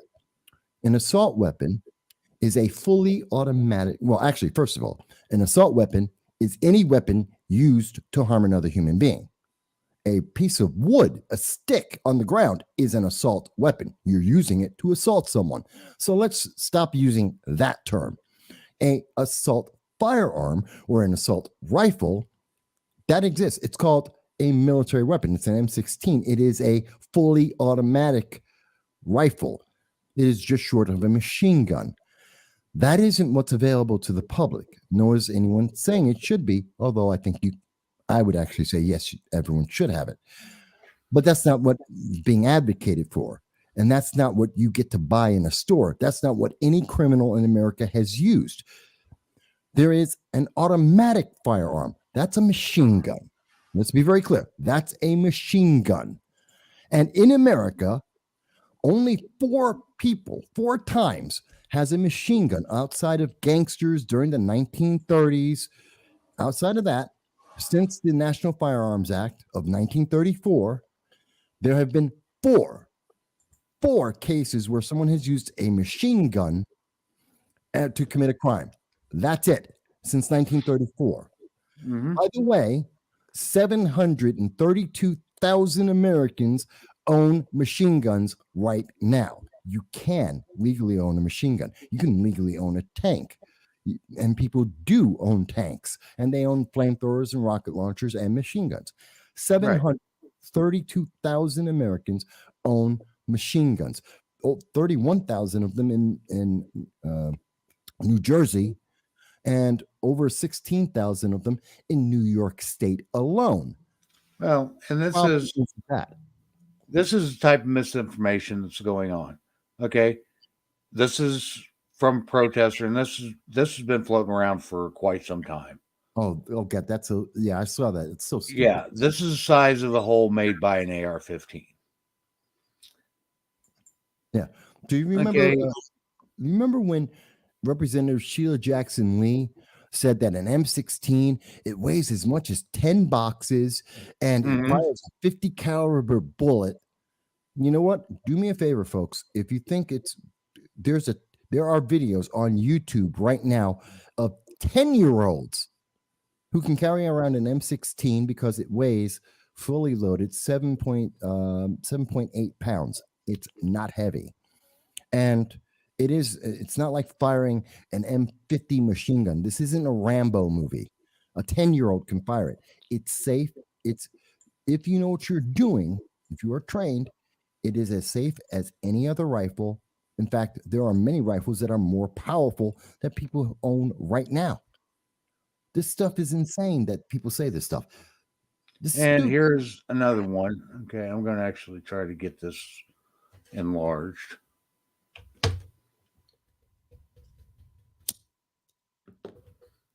Yeah, these are fear tactics.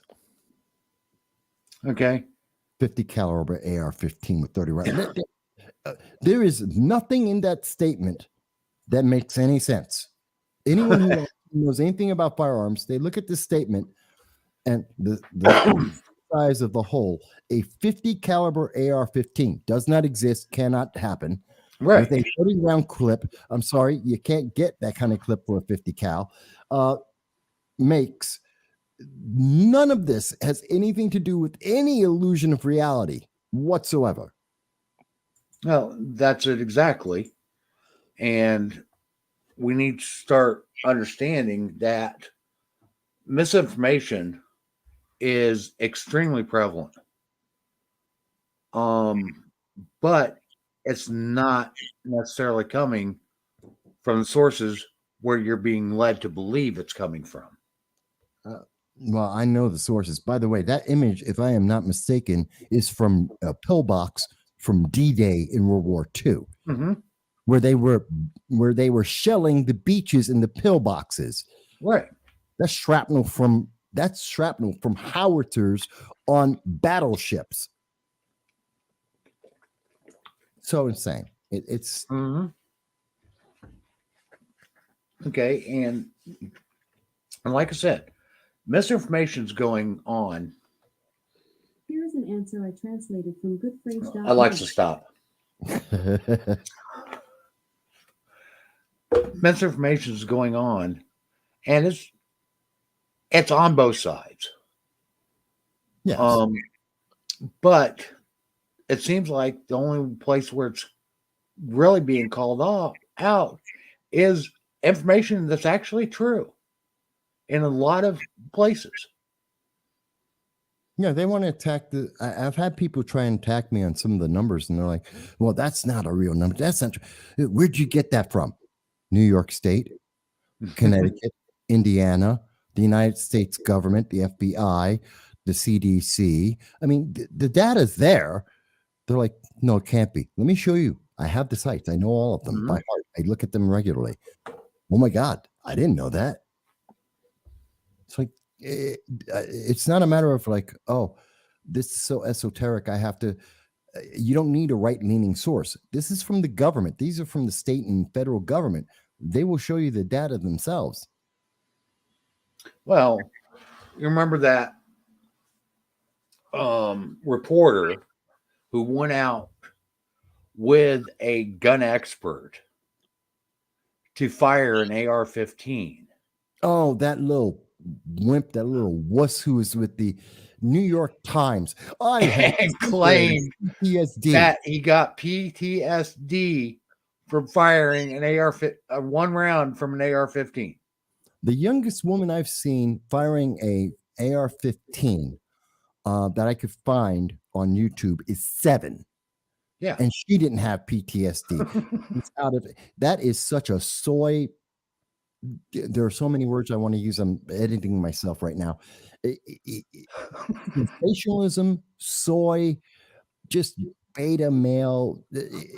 And I say that in every ounce of the insult that it sounds like I'm trying to say, because he is the only way he could do that is either he was lying, or he is so deficient as a human being for that to be true. That's the only two ways that could be true.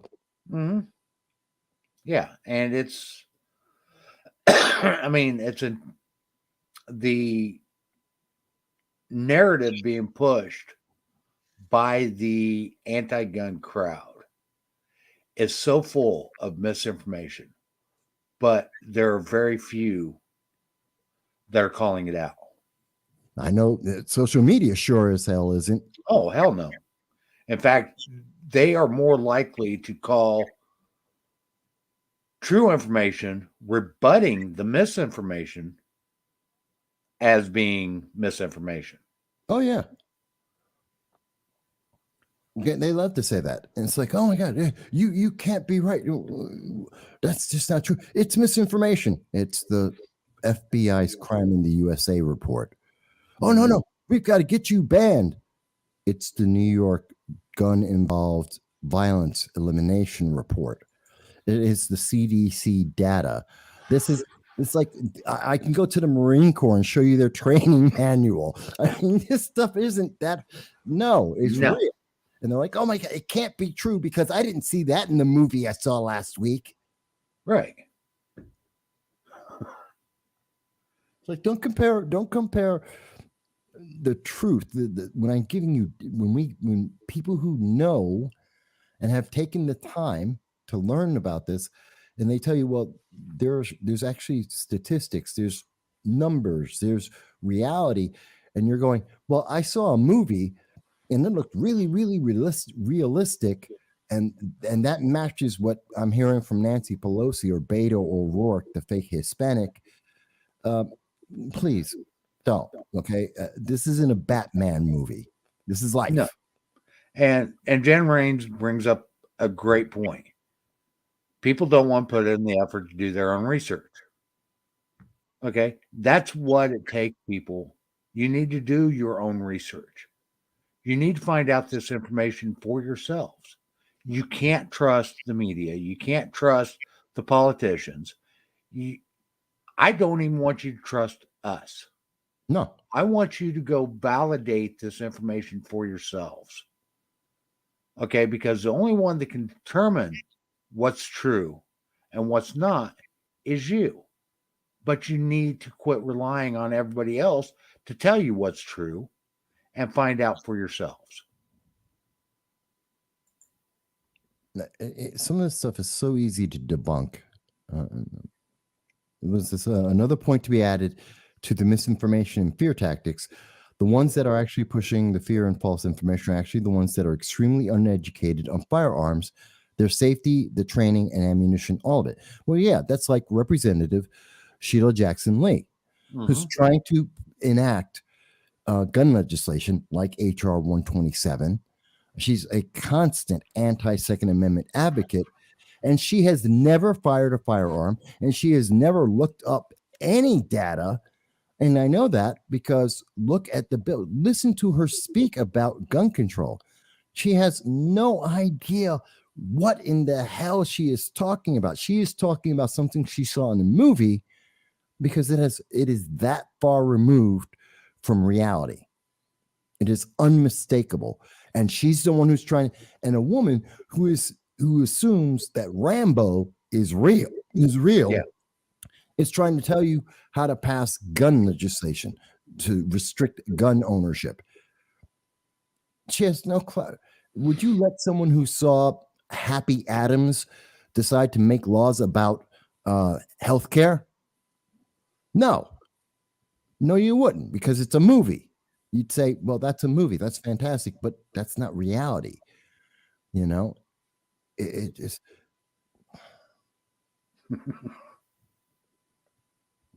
Like, it's so frustrating. Oh, it is. It's so, but I know you get it. We've had these conversations. Mm-hmm. But I know so many people who I've talked to over the last 15 years of political commentary that I do. And I hear all these people say, but you can't know that because my politician said it's something else. And I'm like, no, you're a politician. I know that politician, and they've never held a gun in their life. They've never actually looked up any of the data. I know because I've talked to them in many cases, many politicians, and they're like, I didn't know that. It's like you are a state official. I can tell you there are at least half a dozen members of the New York State Assembly that I've actually talked to them about they don't even know that the New York GIVE report exists. They didn't know until I actually showed it to them. Yeah. Well, it's really telling. There's a politician from New York, and I don't remember his name off the top of my head, was asked. He's a congressman from the state of New York. He was asked what Article 1, Section 1 of the Constitution said.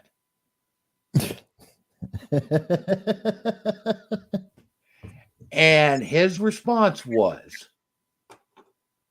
that is people's protection of freedom of speech. No. Okay.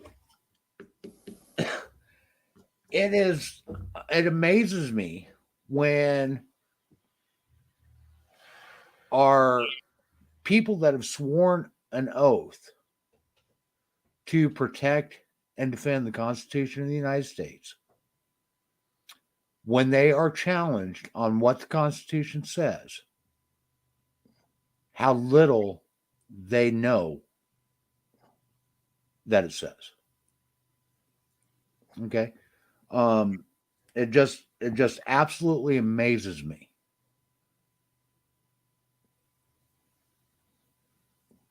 All right. I guarantee you, nobody knows what Article 1, Section 1 is. Let's show them. No, that's easily done. I got it. Okay. Article 1, Section 1 of the Constitution literally tells the people that all legislative powers are vested in a Congress made up of a Senate and a House of Representatives. Yes, everyone's thinking of Amendment 1, not this is Article 1, Section 1 of the Constitution. They're not the same thing. And this is coming from Cornell Law, in case you think, oh, you just found a right wing. It's Cornell Law. Okay, I can pull it up on the U.S. Senate website. Exactly. So, I mean, this is what it says. This is how far removed some of these politicians are from the reality of what's going on in our nation. And they're counting on the fact that you have never stopped to actually look it up and see what it actually says for yourself. They are counting on the fact that no one is going to stop and say, wait a minute, that's the First Amendment, not the Constitution. Right. And if our elected representatives don't even know what the Constitution says,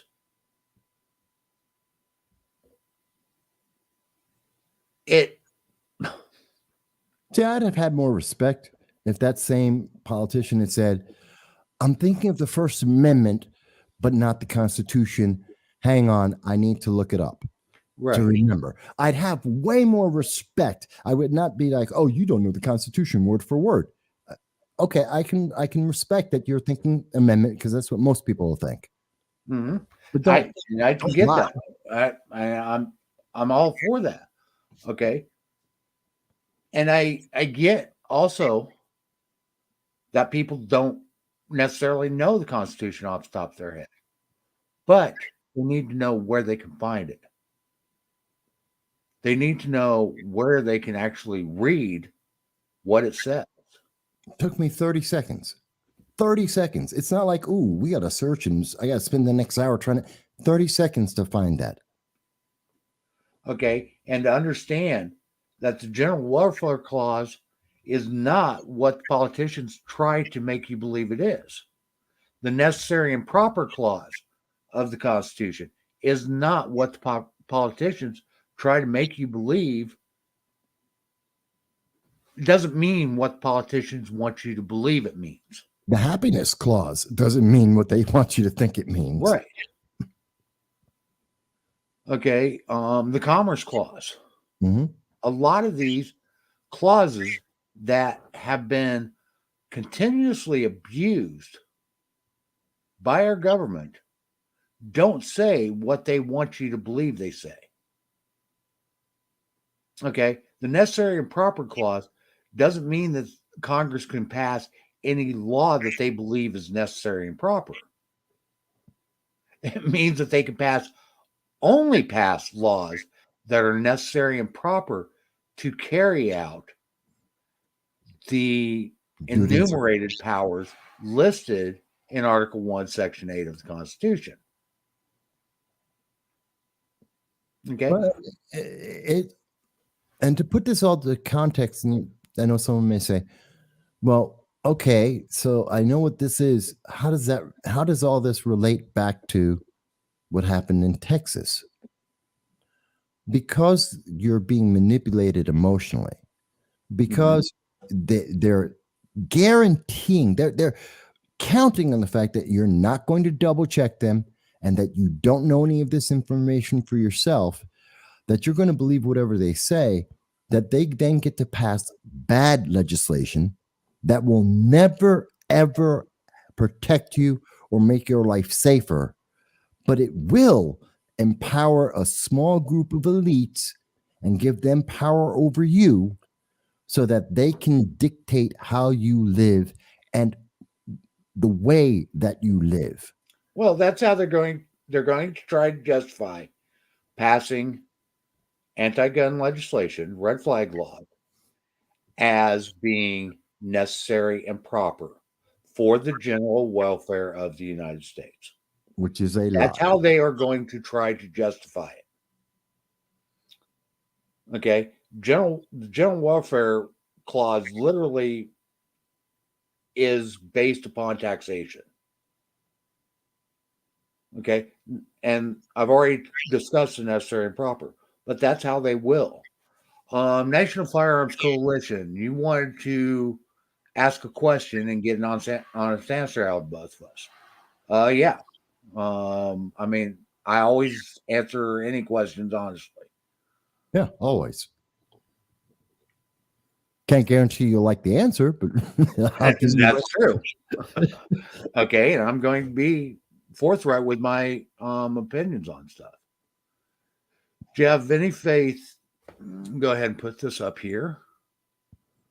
Okay. Yeah. Do you have any faith in any politician and honestly believe that any of them actually know the Constitution, the amendments, the Declaration of Independence? Do you honestly believe that any of the people in power now have the people's interests at heart? I have a different perspective on this than you do, Mike. I imagine you probably do. I do believe that the one that probably knows the Constitution best that's in office right now. Why am I drawing a blank? Probably because you're thinking of his dad.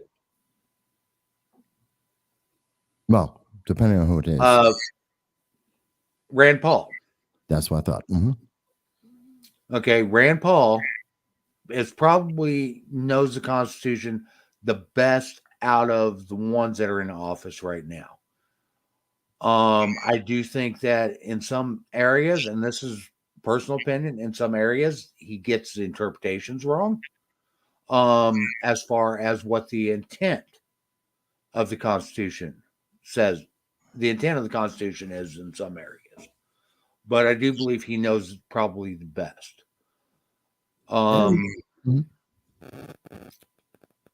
And the amendments in the Declaration of Independence. I also would say that Rand Paul probably has people's interests more at heart than his quest for power, because he does try to hold government accountable to the Constitution. Now, for me, if we're saying, who's examples of who knows it the best, Thomas Massie and Rand Paul. Oh yeah, Massey too. They're very, very knowledgeable. But to answer this from my hat as a political commentator, I've been a political commentator for 15 years. So I know a large number of politicians, elected and unelected, those who've been in office or retired from office or candidates for office. I know hundreds across the country. And over the 15 years that I've been doing this, all the way up to the actual federal level, I've actually interviewed individuals who are running for vice president of the United States. So are there people in our government right now that actually understand the foundation, the laws and regulations of our nation as it was intended? Yes. Is that a huge number? No, I'd put it at about 15% of all politicians, with some that are probably better known by the public and a whole lot that aren't. Do I think they have the best interests of the people's at heart? Depends on the day. To be very honest, it depends on the day and what's the issue at hand. They all have self-interest at hand. They all have egos. I guarantee you, anyone in politics has a massive ego. Yes. Because you have to. Because you cannot survive in politics with all the rejection, the attacks, the pain in the ass that it is. You have to have a massive ego. So these are a bunch of egotistical individuals who have, some of them have a great amount of wealth of knowledge that have their own self-interest, almost always, at least some kernel of it in there for them. That's not the problem. I don't have a problem with that. I have a problem when they abuse that, which is a different thing. When they take that and they say, okay, I always want a little bit of something for me in this, whether it's attention, whether it's setting up my retirement, whether it's making sure I get reelected, whether I get invited to the Bahamas by some special interest. Those things, yes, they're somewhat egregious, but they don't break the nation. When they start abandoning the principles of the nation, when we have people like Anna Presley, Alexandria Ocasio-Cortez, Cori Bush, Rashida Tlaib, Ilhan Omar, Hakeem Jeffries, and there's Cory Booker. I mean, there's Eric Swalwell. Definitely Eric Swalwell. When we have these individuals that are saying, I want to break the country, I want to break the Constitution, I want to break these laws, I want to take away your rights and freedoms because it's my political ideology and my political party's preference. When they put that ahead of you 100%, and they know that what they are saying will not benefit you at all, there's where I have my problem. See, wherever there's power, there's some corruption, there's some greed. That is known. There's a reason why there's a saying, power corrupts and absolute power corrupts absolutely. There's always there. It's human nature. I can live with a politician who wants to make sure that they get reelected so they get to keep that cushy job in Congress. I can live with that. If they're doing an efficient, you've heard me say it a lot, and I say it all the time, efficient and effective job. That's the trade-off. We feed their ego. They get to have a job making 5 times what the average American makes, 4 to 5 times what the average American makes. That's the trade-off. You get to have that cushy job. You get to have a really good paycheck, and you get to be on TV every so often. Fantastic, but be effective and efficient. If we can make that and don't break the country, that's my trade-off on it. So it's a little bit different than a lot of people do, but that's only because of my personal experience with these individuals. So I hope that answers your question, National Firearms. I also have to interject this. I believe that there are actually quite a few, both at federal, state, and at the local levels, that intentionally pass laws that they know are contrary to the Constitution, because they know that in order for it to be overturned, it's going to take years. It's not something that happens overnight.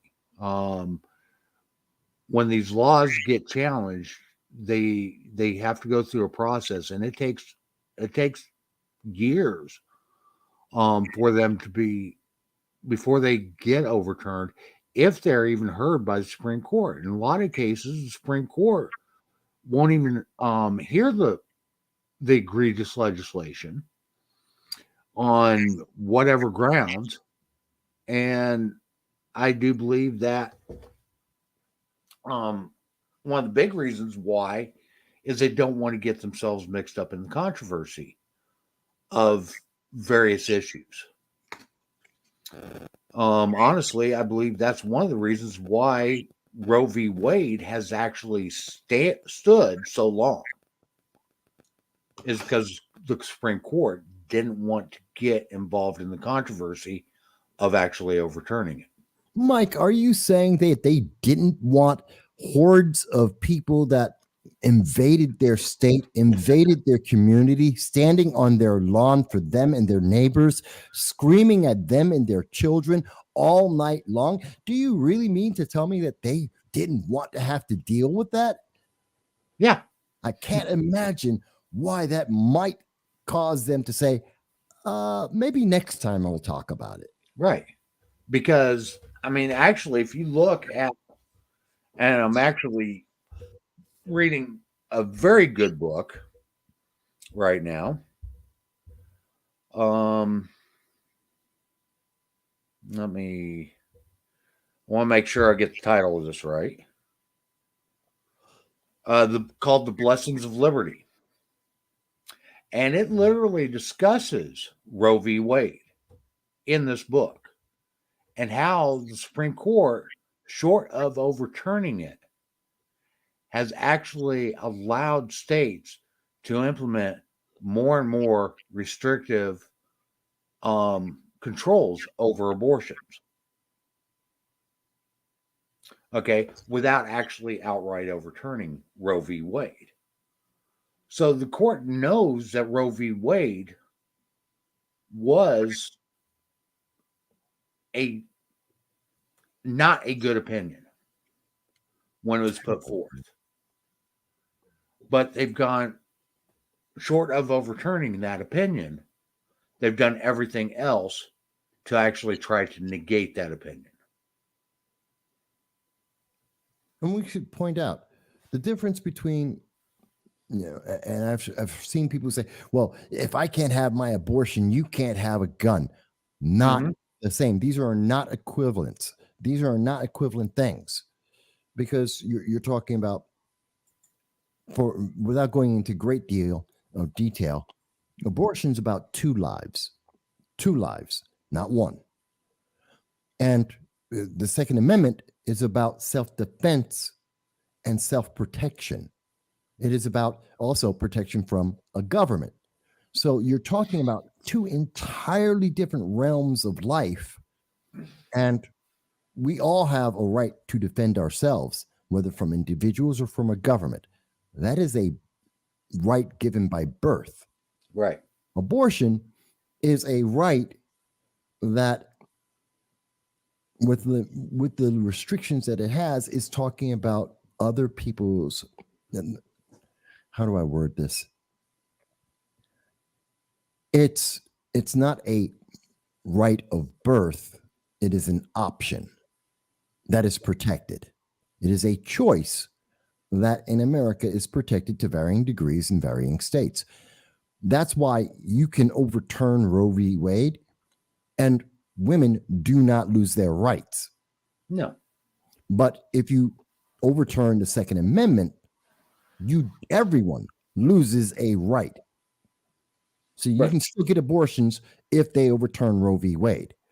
You can't have a gun if they overturn the Second Amendment. Not equivalent. No, it's not equivalent in any way, shape, or form. Okay, and when these justices during their confirmation hearings, Kavanaugh and Barrett, cited Roe v. Wade as accepted law, Okay, Roe v. Wade actually has never been accepted law. Okay, there's actually only one, the Casey Yeah. opinion is really the only one that kind of upheld Roe v. Wade. Most other opinions dealing with abortion and the restrictiveness of abortion or the restrictions on abortions has actually been contrary to Roe v. Wade and contrary to Casey.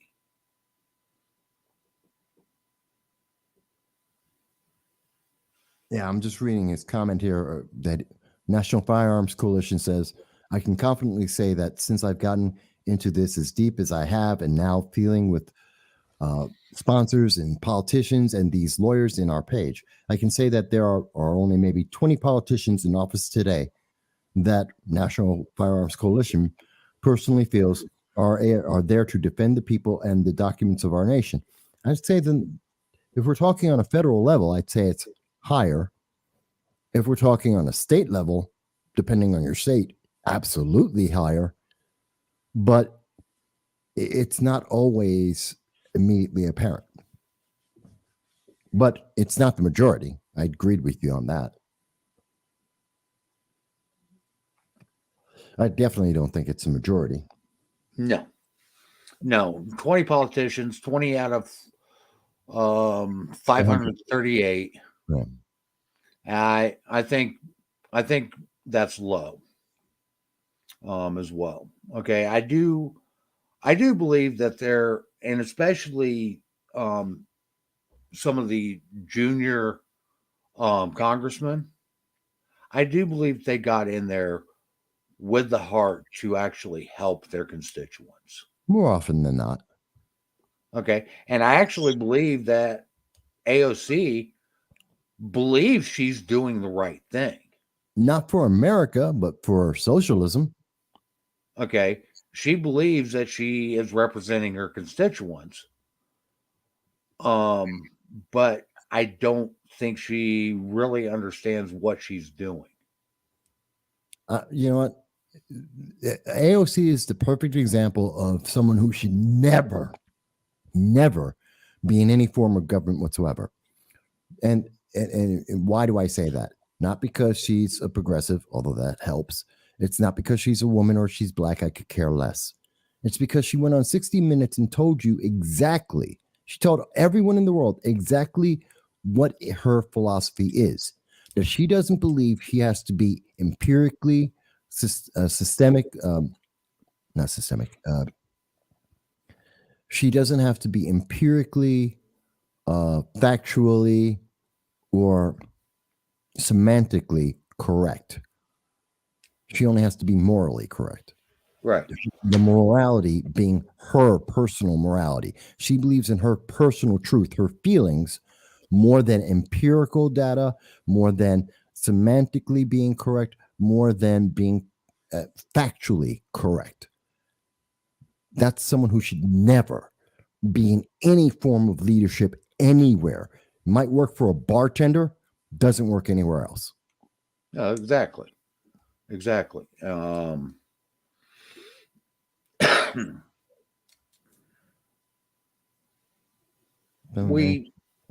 We actually probably should go ahead and get this wrapped up. We're running close on about 2 hours and 20 minutes. And it seems like each time we do one of these, it gets a little longer. It happens to me. My Sunday live stream can go 5 hours. I used to always do it for 2. Now it can sometimes take 5 hours. So I know how it feels. Okay, so with that, we're going to go ahead and sign off. We're going to go ahead and end our live stream. National Firearms Coalition, Jan Rains, Jeremy, I do thank you for your comments and your input and asking us questions. Okay, we do encourage our viewers to ask questions. The Sunday live stream, National Firearms Coalition, is Michael Vasquez does No Sound Bites Allowed, and you can find that on Facebook and on YouTube. You can find his live stream. Just type that into the search engines. You'll find me. I'm trying to read your comment right now. Yeah, I just read it.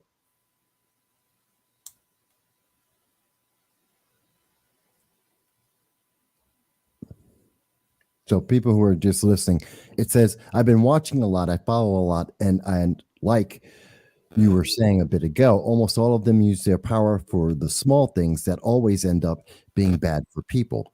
I can't Mhm. tell you how many of these people I watch speak and they say they sound great on the screen, then it hits. The one thing in their entire speech that gives me a sideways feeling, the feeling that, wait, okay, you say all of this, but there's punch. And on that little hinge, it makes me doubt that once in office, they'll stay true to other thoughts. And that's a good thing, National Firearms Coalition. Everyone should do that. Always doubt everyone in government, of Mhm. every party and every political ideology, myself and Mike and anyone else.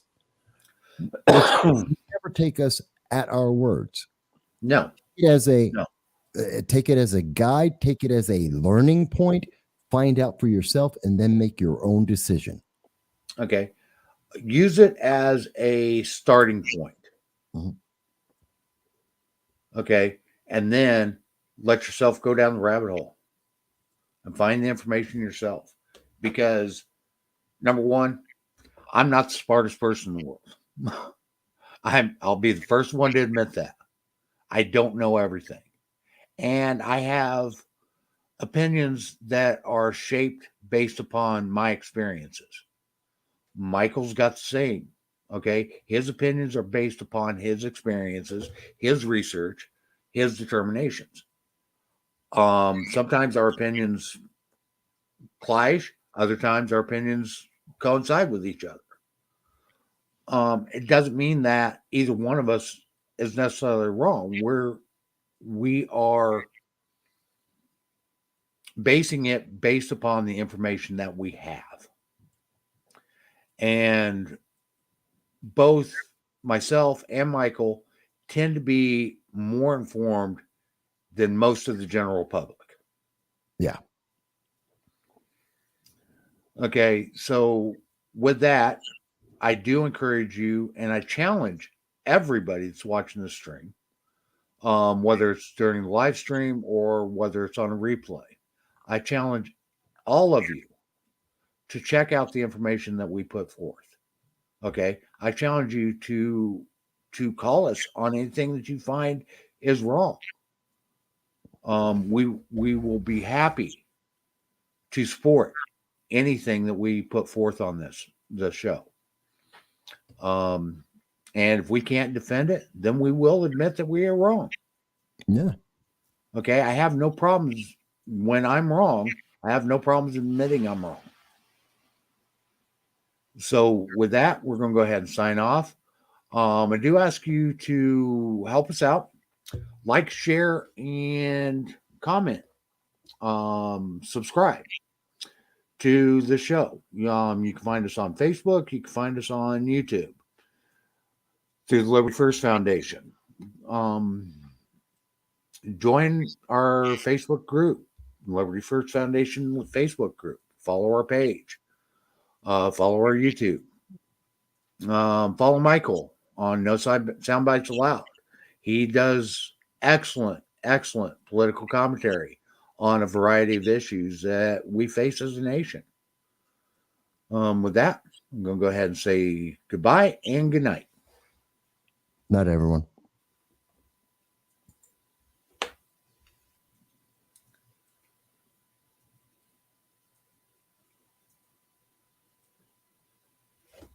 Did you turn it off?